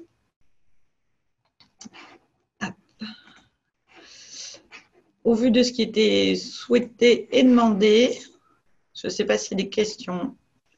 Merci beaucoup, Marlène. Pour l'instant, pas de questions dans le fil de discussion, mais ça va peut-être venir. Vous pouvez aussi, alors encore une fois, vos micros sont bloqués pour l'instant, mais et désolé pour Monsieur Feld, même si la communication a été possible, mais vous pouvez lever la main et on vous débloque votre micro. Donc là, on est dans le cas donc d'une commune, Marlène, qui n'a pas la compétence voirie, hein, donc qui ne finance pas en propre des aménagements et qui ne fait que de la subvention, c'est bien ça? Alors, on vient sur toutes nos communes ont délégué la compétence et nous sommes compétents sur les voiries d'intérêt communautaire. Mais un trottoir ou une voie verte n'est pas une voirie d'intérêt communautaire. D'accord. Et du coup, elle peut complètement porter un projet trottoir, voie verte sur sa propriété et on vient dans ces cas-là l'accompagner financièrement parce qu'elle veut garder la maîtrise d'ouvrage du projet et qu'on n'est pas en voirie d'intérêt communautaire. D'accord. Et du coup, la voirie d'intérêt communautaire est définie comment? C'est réservé à quel type de voirie, l'intérêt communautaire? Alors, c'est quasiment toutes les routes goudronnées, presque, et hors place. Toutes les places, on a du coup beaucoup de centres-bourgs qui sont exclus. Et je crois qu'il y a un autre critère. Et tout ce qui est aussi route départementale, puisqu'on a des grosses sections de route départementale. Merci. Merci pour ces précisions. Du coup, les questions commencent à venir dans le fil de discussion. Une question de Monsieur Feld. Est-ce que votre règlement d'intervention est consultable librement? Consultable, non, mais je peux le transmettre sans difficulté à la demande. Très bien. Puisqu'on a délibéré dessus sans aucun souci. Donc, on n'a pas encore nos délibérations qui sont mises en ligne, mais c'est transmettable. Merci. Une question de Paul André de la communauté de communes des Loges qui pose la question: si une commune ne veut pas faire d'aménagement, cela peut créer des discontinuités sur les itinéraires principaux et éventuellement une réaction par rapport à ça et des pistes pour solutionner ce problème. On le constate effectivement, puisque au vu des coûts des projets, toutes nos communes n'ont pas les capacités financières de s'engager et on a la capacité, comme on est AOM et qu'on est compétent mobilité, d'être maître d'ouvrage d'aménagement de ce type à l'échelle des communes pour éviter ces discontinuités. D'où effectivement notre précédent dépôt au mois de septembre sur le fonds mobilité active territoire cyclable. Très bien, les questions se poursuivent. Une question de David: est-ce qu'une communauté de communes qui est autorité organisatrice de la mobilité peut aider une collectivité à réaliser un plan de circulation avec étude de flux? Est-ce qu'une commune peut-être? C'était plutôt est-ce qu'une commune, bref, une collectivité dans tous les cas. Moi, je dirais oui. Oui, revérifier ou si ça peut passer par la communauté de communes en schéma de mobilité simplifié, mais je pense que oui, puisque pour vous donner un exemple, On a une communauté de communes juste en face de notre agglomération qui n'est pas AOM et pour autant qui finalise son schéma directeur cyclable. Merci, oui, je complète. Je pense que la question du financement et de l'aide, elle peut se faire. Après, il y a la question de la responsabilité du plan de circulation qui ne sera pas forcément du ressort de l'autorité organisatrice de la mobilité si elle n'a pas le pouvoir de police de circulation, parce que finalement, le plan de circulation, sa traduction, c'est j'autorise certaines catégories d'usagers dans tel sens, dans telle voirie, je les interdis dans tel sens. Et donc, concrètement, le plus souvent, ça va être les communes qui vont le mettre en œuvre. Mais dans l'aide et dans l'assistance, effectivement, ça semble complètement envisageable. Une autre question qui porte sur le plafonnement du fonds de concours. Est-ce qu'il est plafonné en valeur absolue? C'est le 120 € en fait par mètre carré TTC qui nous plafonne au final. Et le 50% obligatoire par rapport au CGCT. Mais sinon, je vous dirais que ce serait le dernier créneau, ce sera notre enveloppe budgétaire de 400 000 € TTC par an. Puisqu'effectivement, premier arrivé et premier servi aussi. Et en fonction des projets qui vont sortir chaque année, on va aussi parfois suggérer aux communes de décaler un petit peu leur intervention dans le temps pour qu'on puisse bien les financer. Merci beaucoup, Marlène. Eh bien, Merci.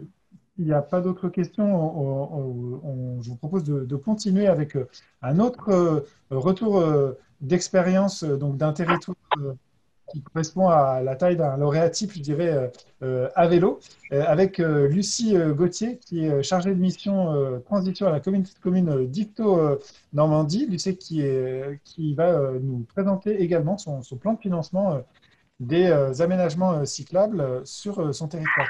Bonjour Lucie. Oui, bonjour Thomas. Est-ce que vous pouvez partager la présentation, s'il vous plaît? Oui, je le fais de suite.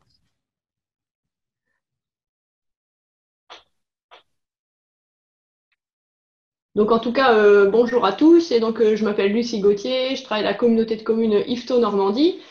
Et donc je suis chargée de mission transition écologique. Voilà. Donc nous, sur notre communauté de communes, on a répondu à l'appel à projet à vélo 1. Vous pouvez passer la diapositive suivante. Et donc oui, ça c'était une petite diapo pour présenter rapidement notre territoire. Donc Yvetot, c'est situé en Normandie, en Seine-Maritime, en gros à mi-chemin entre Rouen et la mer, Rouen et Le Havre. C'est une petite communauté de communes, 26 000 habitants. On a 19 communes et une ville un peu centre, Yvetot. Un territoire majoritairement rural, avec un bon maillage routier. On a la chance d'avoir une gare qui nous relie à Paris et au Havre, Rouen, voilà. Mais pour le vélo, c'est un territoire où il n'y a pas encore grand-chose de réalisé, peu de pistes sécurisées. Mais pourtant, on a un potentiel important parce que notre territoire est plat. Il y a des distances assez courtes et puis une concentration des équipements autour d'Yvetot avec des bons moyens de communication. Donc voilà, on a un gros potentiel, on va dire. Alors, vous pouvez passer à la diapositive suivante. Donc on a réalisé un plan vélo qui a été délibéré en décembre 2021 avec un objectif d'aménagement de plus de pistes cyclables, de différents types de pistes, aussi bien du marquage au sol que des vraies pistes sécurisées. Donc, ça faisait à peu près 50 km de voies à créer. Mais nous, le souci chez nous, c'est qu'on n'a pas de compétences voirie et on n'a pas non plus les moyens humains compétents, puisqu'il n'y a pas la compétence. Donc, l'idée, c'était de voir comment faire pour aider les communes à mettre en place ce plan vélo. Donc, on a réfléchi à créer un fonds de concours dédié pour aider les communes en direct à mettre en place les aménagements. Donc, avec un budget d'1 million et un petit peu là sur 8 ans. Donc, nous, par rapport à Marlène, ça fait 150 000 € de budgété par an à peu près pour 8 ans. Voilà, vous pouvez passer à la diapo d'après. Voilà, ça c'est juste pour montrer un petit peu ce qui est prévu. Donc on a essayé de aussi indiquer des axes prioritaires et des axes secondaires. Donc, on verra dans notre règlement de fonds de concours, justement, il y a des taux d'intervention différents. Vous pouvez passer la diapo d'après. Voilà, donc l'objectif du fonds de concours, c'est aider à la réalisation des équipements. Donc, ça peut être que des dépenses d'investissement pour lesquelles les communes sont désignées comme maîtres d'ouvrage. Et ce qui est important là dans notre règlement, c'est qu'on a dit que c'était un fonds qui venait en complément de subventions qui étaient déjà obtenues par les communes. En fait, voilà, une commune qui n'aurait pas fait du tout d'efforts pour aller chercher tous les financements qui sont déjà existants, eh ben, on ne pourrait pas venir l'aider. Voilà, on a vraiment dit d'abord aller chercher l'argent qui est disponible. On a vu qu'il y avait énormément de financements à aller chercher. Donc, il faut qu'elles prouvent qu'elles aient été demandées, voilà, de l'aide de la DTR, du département, de tous ces types de financeurs. Et pour essayer, puisqu'en fait, elles sont limitées par leurs 80% de subventions, et ben, en fait, voilà, le fonds de concours, et ben, il peut venir justement rajouter le petit reste qui manque pour que la commune n'ait plus que ses 20% à charge. Voilà. Donc, les dépenses qui sont éligibles, nous, on a mis un petit peu toutes les dépenses classiques pour investir, voilà, enfin, des acquisitions d'emprises foncières, les études qui sont liées au projet concret, donc les maîtrises d'œuvre, tout ça, les travaux, et puis les aménagements connexes, voilà. Vous pouvez passer la diapo d'après. Donc, voilà, les taux d'intervention, on les a mis de différents niveaux pour les itinéraires qui sont dits structurants et les points durs. Donc, on a dit 50% maximum et 50% du montant du reste à charge de la commune. Et pour les itinéraires secondaires, 25%. Et donc, voilà, on dit bien que ça, c'est le cadre d'un fonds de concours et de toute façon de toutes les aides. La participation minimale de la commune, elle s'élève de toute façon à 20%. Donc, c'est parfois ce qui peut bloquer aussi. On peut passer à la diapositive suivante. Voilà, là, j'ai mis le bilan actuel chez nous de notre fonds de concours. Donc, il a été ouvert en 2022. Il n'y a pas eu de dépôt de dossier en 2022. En 2023, là, voilà, on voit qu'il y a eu 4 communes qui ont déposé des dossiers. Donc, il y a eu un seul itinéraire qui a été réalisé. Donc, c'est celui de Croix-Mare. On verra après quelques petites photos. Mais donc, c'est intéressant parce que c'est pour montrer qu'il y a différents types de projets. Croix-Mare, c'était vraiment une création de voies vertes, mais en lien avec une rénovation de centre-bourg.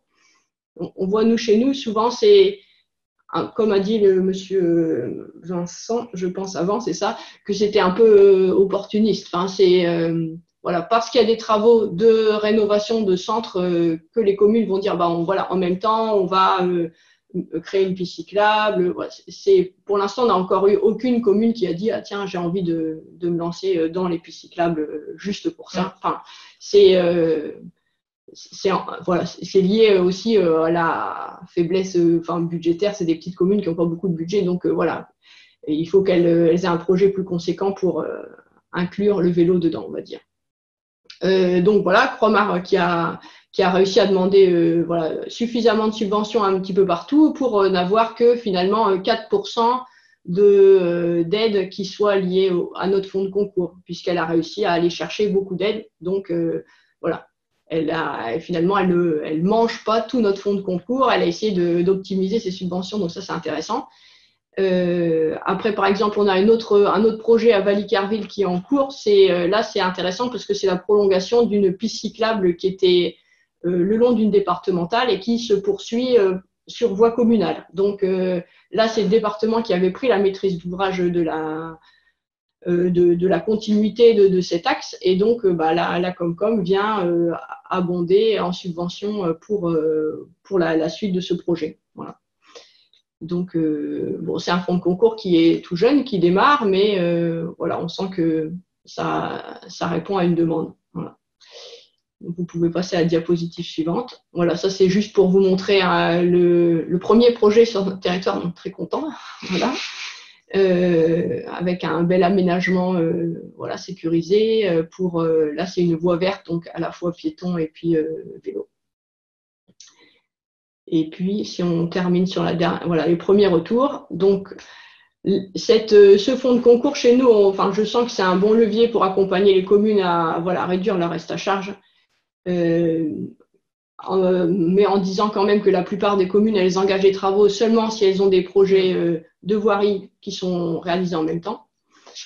Un des soucis qu'on remarque, c'est quand même la difficulté pour les communes de travailler ensemble, parce que sur les itinéraires, on voit souvent, bah voilà, c'est un petit peu sur telle commune, puis sur une autre, et puis elles vont pas avoir les mêmes capacités financières, les mêmes moyens humains ni techniques, ou alors le foncier disponible, ou la même volonté. Enfin, donc c'est quand même compliqué d'aboutir à des projets qui soient réalisés d'un seul bout pour un itinéraire.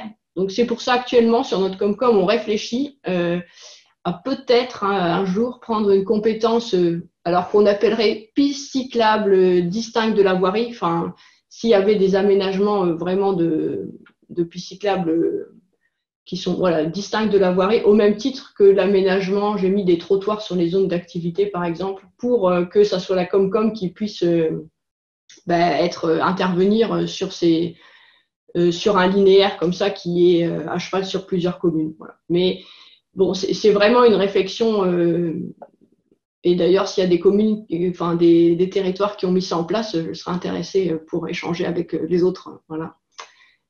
C'est les premiers retours sur notre petit territoire. Voilà. Merci beaucoup, Lucie, pour cette présentation. Juste pour compléter et répondre à une question qui nous est souvent posée sur justement la question de l'intérêt communautaire qui pourrait être réservé aux seuls aménagements cyclables, puisque je comprends que ce fonds de cocon, il amène à envisager que votre communauté de communes prenne la compétence voirie uniquement sur les pistes cyclables. C'est complètement possible, il n'y a pas de contre-indication à ce que l'intérêt communautaire soit par exemple considéré comme uniquement les aménagements cyclables, donc séparés en site propre, en l'occurrence c'est ce que vous envisagez, en site propre et suffisamment éloigné de la voirie, donc ça reste possible. Et j'ai Madame Feld qui a qui a levé la main, et donc je vais essayer de débloquer son micro. Vous êtes peut-être renommé. Alors, je vous cherche dans la liste. Non. Alors, continuez à chercher. Vous pouvez continuer à poser des questions dans le chat. Ça n'apparaît pas sur ma liste, assez étonnant. Et alors nous, par rapport à la question qui était posée sur le plafond, chez nous, on a un peu budgété chaque linéaire, et donc il y a un peu un budget, ça a été évalué pour donner l'enveloppe globale, mais on n'a pas mis de plafond comme Marlène de 120 € là, du mètre linéaire. On l'avait pas mis en place, mais c'est un peu pareil, c'est au premier, les premiers qui arrivent, ils pourront avoir de l'aide, et voilà, au premier servi. Merci, Lucie. Et donc, en fait, j'ai retrouvé Madame Feld, parce qu'en levant la main, vous étiez remonté tout au haut de la liste. Et je vous ai mis co-hôte. Et maintenant, vous pouvez activer votre micro et vous exprimer, même ouvrir votre caméra si vous le souhaitez. On vous écoute. Bonjour, je ne sais pas si vous m'entendez. On vous entend très bien. Ok, parfait. Merci beaucoup. Simplement, je m'excuse, j'ai pris ce webinaire en retard, donc je vais peut-être poser une question idiote. Les retours d'expérience là qui nous sont présentés, ces fonds de concours là, est-ce qu'ils sont cofinancés aussi dans le cadre d'un appel à projet de l'ADEME ou dans le cadre d'autres financements, ou pas du tout? C'est des budgets uniquement. Non, chez nous, à IFTO, c'est des budgets propres. Hein. D'accord. Non, parce que je ne savais pas s'il y avait un lien avec la présentation des appels à projets qui précédaient ou pas. Merci. Marlène, et pour leur forêt, j'avoue, on a essayé d'intégrer ça dans le FMA territoire cyclable en disant que en conservant les projets des communes sous les mêmes critères de vérification que ceux pour lesquels on pouvait avoir de la maîtrise d'ouvrage dans le cadre du FMA, c'est-à-dire du comptage cyclable et les recommandations CEREMA et la validation par un prestataire extérieur, on a demandé à ce que ces fonds de concours nous soient également financés, mais nous ne savons pas si ce sera accepté. Sinon, c'est fonds propres. Merci Marlène, merci Lucie. Je reviens dans le fil de discussion. Paul-André de la communauté de communes des Loges souhaite également faire un retour d'expérience. Je vais aller le chercher dans la liste. Hop. Paul, je vous ai mis en co-hôte. Vous avez maintenant la possibilité de débloquer votre micro et d'intervenir et d'ouvrir éventuellement votre caméra si vous le souhaitez. Oui, bonjour, vous m'entendez? Bonjour, on vous entend. Alors, je parviens pas à lancer la caméra, mais bon, c'est pas grave. Donc, c'était pour faire un petit retour d'expérience qui va un petit peu à l'opposé des deux retours qu'on a eu précédemment. Donc, nous, au niveau de la communauté de communes des Loges, dans le département du Loiret, du coup, on vient juste de finaliser notre schéma directeur, et donc il n'y a pas eu encore d'aménagement réalisé. Mais donc, du coup, pour pas qu'on soit bloqué par la non-volonté des communes de réaliser les infrastructures, et ben on a décidé, alors qu'on n'a pas ni la compétence voirie ni la compétence mobilité, donc de prendre la compétence voirie cyclable d'intérêt communautaire, et donc de définir les voiries d'intérêt communautaire, les voiries qui sont définies au schéma directeur. Donc, ce qui va nous permettre de prendre la maîtrise d'ouvrage sur ces infrastructures et de les réaliser, d'être maître d'ouvrage sur ces infrastructures. Et au niveau du financement, là encore, en fait, l'objectif, c'était que les communes participent, mais à un niveau minimal pour pas que ça ralentisse la mise en place du schéma directeur. Donc finalement, une liaison qui va relier deux communes, chaque commune participera à hauteur de maximum 5% de la liaison. Donc voilà, après c'est à nous, la communauté de communes, d'aller chercher les financements ailleurs. Et donc voilà, il y a un poste de chargé de mission qui est fait pour ça, et on va prendre un marché de maître d'œuvre, un maître d'œuvre pour aider à la réalisation de ces liaisons et la définition. Donc voilà, je ne sais pas si ça a été assez clair, mais du coup, ça va un petit peu à l'opposé du principe de fonds de concours, où là, c'est un petit peu plutôt l'inverse, les communes qui auront une participation aux liaisons, mais une participation quand même assez minime, pour qu'il n'y ait pas de frein à la réalisation du schéma directeur et de la programmation des investissements. Merci beaucoup, Paul. Alors, ça va à l'inverse, mais ça va aussi un peu dans le sens des réflexions au sein de la communauté de communes d'IFTO, si j'ai bien compris, puisque là, c'était un exemple où il y a eu une prise de compétences voirie sur les aménagements.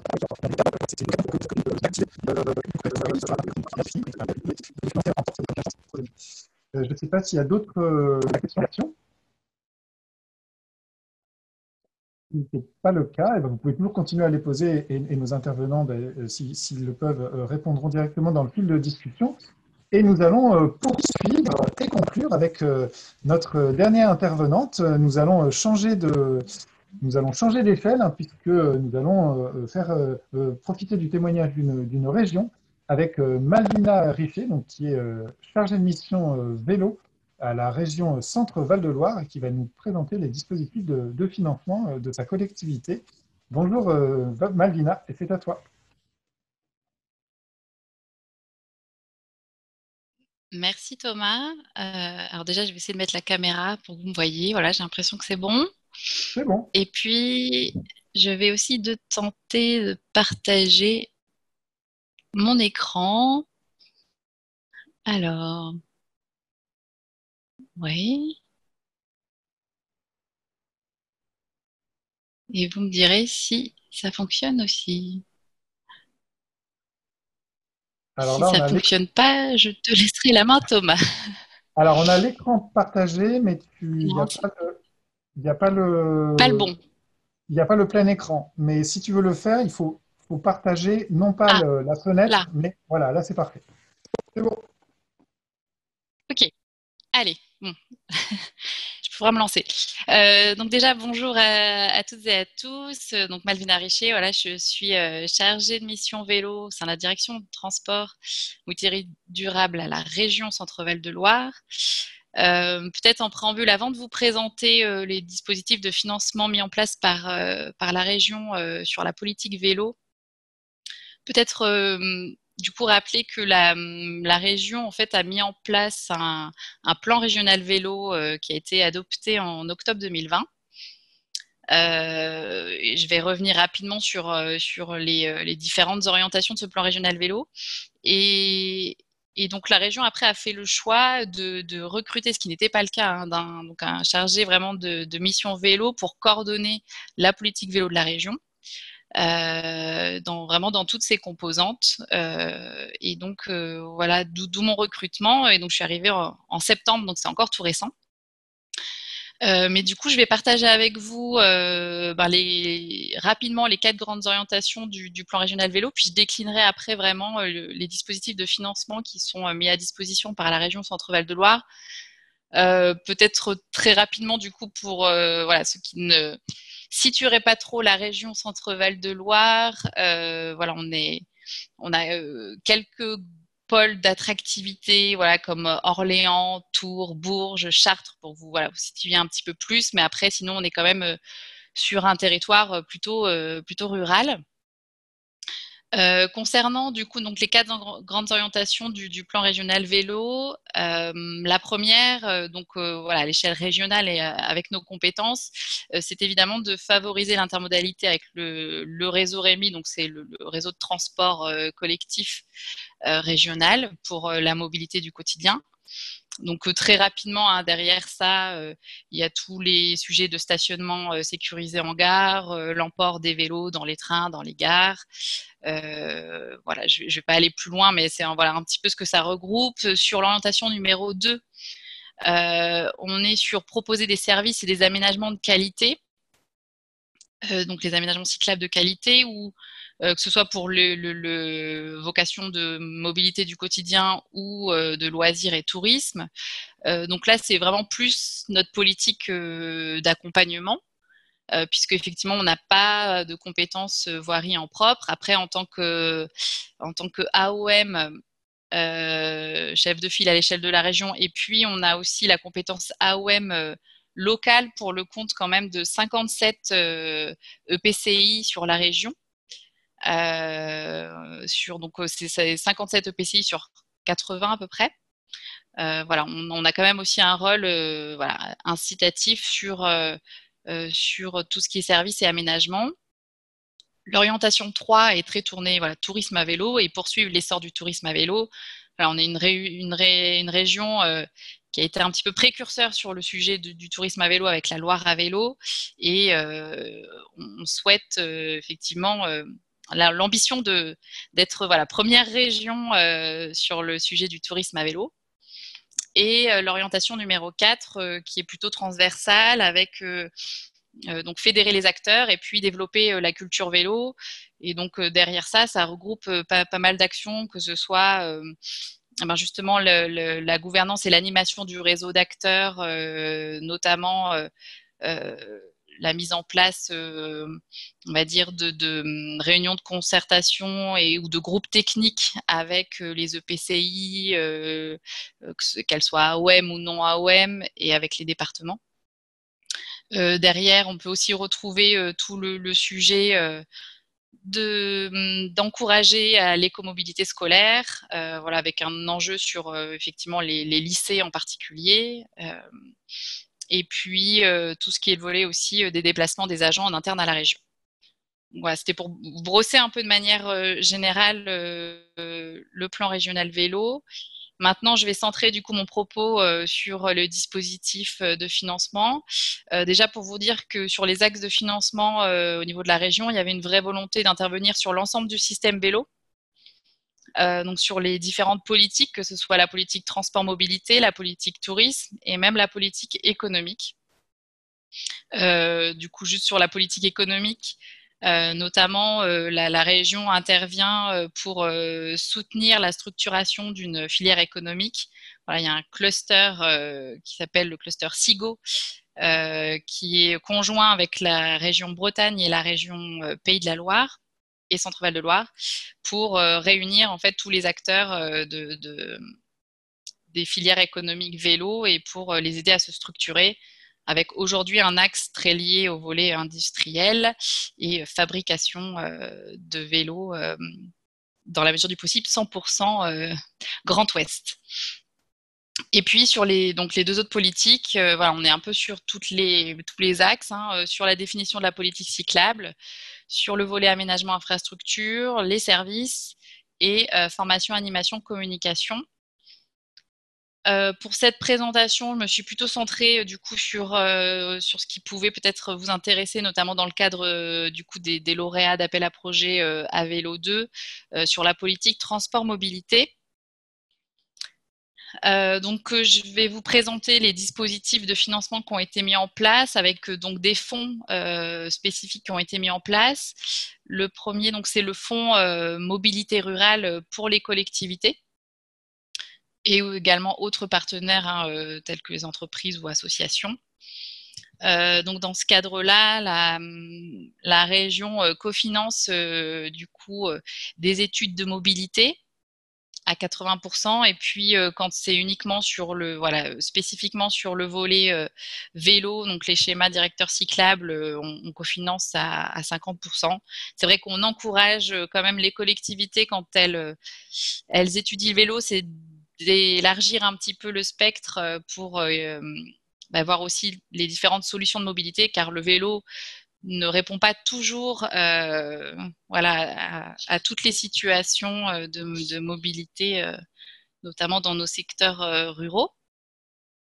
Il y a aussi un volet du coup sur les services avec du cofinancement sur des vélostations ou maisons du vélo à hauteur de 50%, ou sur aussi la mise à disposition d'une flotte pour les habitants, donc via soit l'achat d'une flotte par une collectivité ou de la location pour mettre à disposition des habitants sur la location souvent, longue durée, et on cofinance aussi à hauteur de 50%. Juste pour vous donner un ordre de grandeur sur ce fonds mobilité rurale, alors là je vous ai extrait uniquement ce qui relevait du vélo. Ce fonds mobilité rurale traite aussi d'autres solutions de mobilité comme sur l'autopartage, le covoiturage. Et donc, pour vous donner des montants, voilà, on est sur ce fonds-là à 300 000 € par an en fonctionnement et 200 000 € par an en investissement. Voilà. Ensuite, on a mis en place des aides individuelles. Donc là, la cible, c'est pour les particuliers. Donc depuis juillet 2023, il y a 2 aides qui ont été mises en place. Une première sur l'aide à l'achat d'un vélo assistance électrique sur les territoires non AOM. Voilà, considérant que sur les territoires AOM, c'est vrai que les collectivités peuvent-elles mettre en place ce type d'aide également. Donc voilà, donc on est sur des montants qui peuvent aller jusqu'à 200 € sur les VAE. Et puis une aide aussi plutôt tournée vers les abonnés de notre réseau pour les inviter à acheter des solutions de mobilité plus compactes, notamment pour venir sur nos trains ou sur nos cars, donc avec une aide à l'achat de vélos pliants ou aussi trottinettes électriques pliantes pour nos abonnés. Et puis, on a aussi moyen de financer au travers de contractualisation avec les territoires, donc notamment pour les collectivités locales, au travers des contrats de solidarité territoriale, donc en lien donc là avec plutôt l'échelon pays et PETR. Et donc on a dans ces cadres d'intervention un volet tourisme à vélo et un volet utilitaire. Donc là, je vous ai remis la fiche sur le vélo utilitaire. Voilà, donc en termes d'actions qu'on peut cofinancer, ça va d'enquête de déplacement, études d'opportunité, de faisabilité, Le volet acquisition foncière, voilà, j'entendais que c'était un sujet et qu'effectivement parfois ça peut être bloquant. Donc nous on accompagne aussi sur ce volet-là. Tout ce qui est étude de maîtrise d'œuvre, aménagement cyclable en site propre, site partagé, voilà, tout ce qui est mobilier, équipement, acquisition de vélos. Enfin voilà, ça balaye assez large, hein, comme vous pouvez le voir, et développement de services, communication, promotion. Sur ce dispositif-là, dans le cadre des CRST, on est sur un financement à hauteur de 40%. Pour les départements, on a un cadre aussi spécifique qui, du coup, sont des conventions région-département pour lesquelles aujourd'hui, il y a beaucoup de projets liés au véloroute. Voilà, mais il n'est pas exclu que voilà, on peut aussi y intégrer des projets sur des départementales de création de pistes cyclables pour justement interconnecter aussi des pistes cyclables entre communes. Voilà, donc je ne sais pas s'il y a des départements aussi qui sont présents dans le cadre de ce webinaire, mais nous, on intervient aussi auprès des départements. Et le dernier dispositif, alors bon, même si ce sont des fonds européens, ils sont quand même reversés et attribués via la région, donc via du coup le dispositif d'intervention de la région. Donc nous, on a également 2 axes dans le cadre du FEDER, un axe sur le tourisme à vélo et puis un autre sur le vélo utilitaire. Alors en milieu urbain. Après, ce qu'on appelle milieu urbain, c'est les aires d'attractivité des villes et bon, on se rend compte qu'on arrive vite aussi dans du périurbain et voilà, donc ça balaye plus large que les seules villes, grosses villes. Et donc là, on cofinance jusqu'à 60%, en tout cas le FEDER, jusqu'à 60% dans ce cadre-là, avec là, vous revoyez aussi dans la description de la fiche, voilà, des sujets d'ingénierie, d'infrastructures cyclables, d'aménagement connexe, de services et de liens aussi avec l'adaptation des équipements, voilà, le volet intermodalité avec les transports collectifs. Donc là encore, ça balaye assez large. Sur le FEDER, donc c'est sur le timing, hein, c'est 2021-2027. On a du coup 12 millions d'euros qui sont fléchés sur le vélo utilitaire et 12,5 millions d'euros sur le tourisme à vélo. Voilà, sachant qu'aujourd'hui, c'est vrai que sur le vélo du quotidien, voilà, les territoires nous sollicitent, enfin que ce soit via le FEDER ou via nos autres dispositifs, nous sollicitent encore peu, peut-être à la fois par manque de connaissance du dispositif, enfin, des dispositifs de financement de la région, et puis je pense qu'on voilà, on n'avait pas forcément des territoires encore très mûrs. Là, c'est vrai qu'avec les appels à projets à vélo 1, à vélo 2, à vélo 3 à venir, on sent que les territoires s'inscrivent dans des dynamiques de schéma directeur cyclable et que je pense que les besoins vont arriver voilà, au fil de l'eau. Et si jusque-là, les fonds de la région étaient peut-être peu mobilisés, je pense que dans les années à venir, on va être amené à cofinancer de plus en plus de projets. Voilà, là c'était une synthèse. Je vais pas un tableau de synthèse. Je vais pas le rebalayer parce que ça résume ce que je viens de présenter au préalable. Merci beaucoup, Malvina. Donc une région historiquement portée sur le tourisme à vélo, avec notamment la Loire à vélo, qui se tourne résolument sur la question du vélo au quotidien.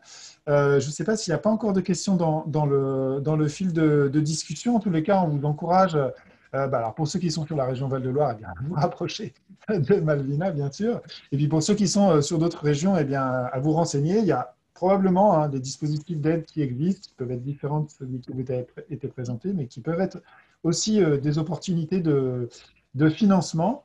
Pas de questions pour l'instant.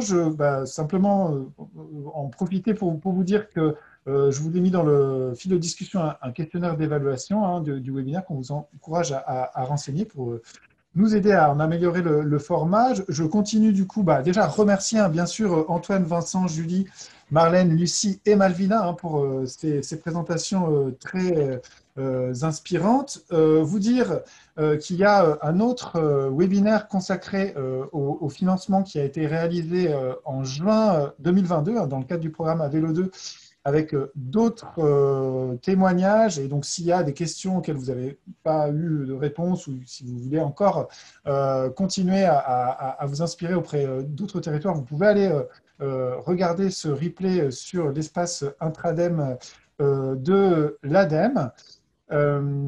Et puis, si les questions ne viennent pas, c'est plutôt des remerciements, eh bien, je vous donne rendez-vous le 5 décembre pour notre prochain webinaire qui sera consacré donc à la question des revêtements, une question qui a été évoquée d'ailleurs aujourd'hui. Ça sera l'occasion d'approfondir cette thématique des revêtements. Voilà, eh bien, il me reste à vous souhaiter une bonne fin d'après-midi et à vous dire à bientôt à toutes et à tous.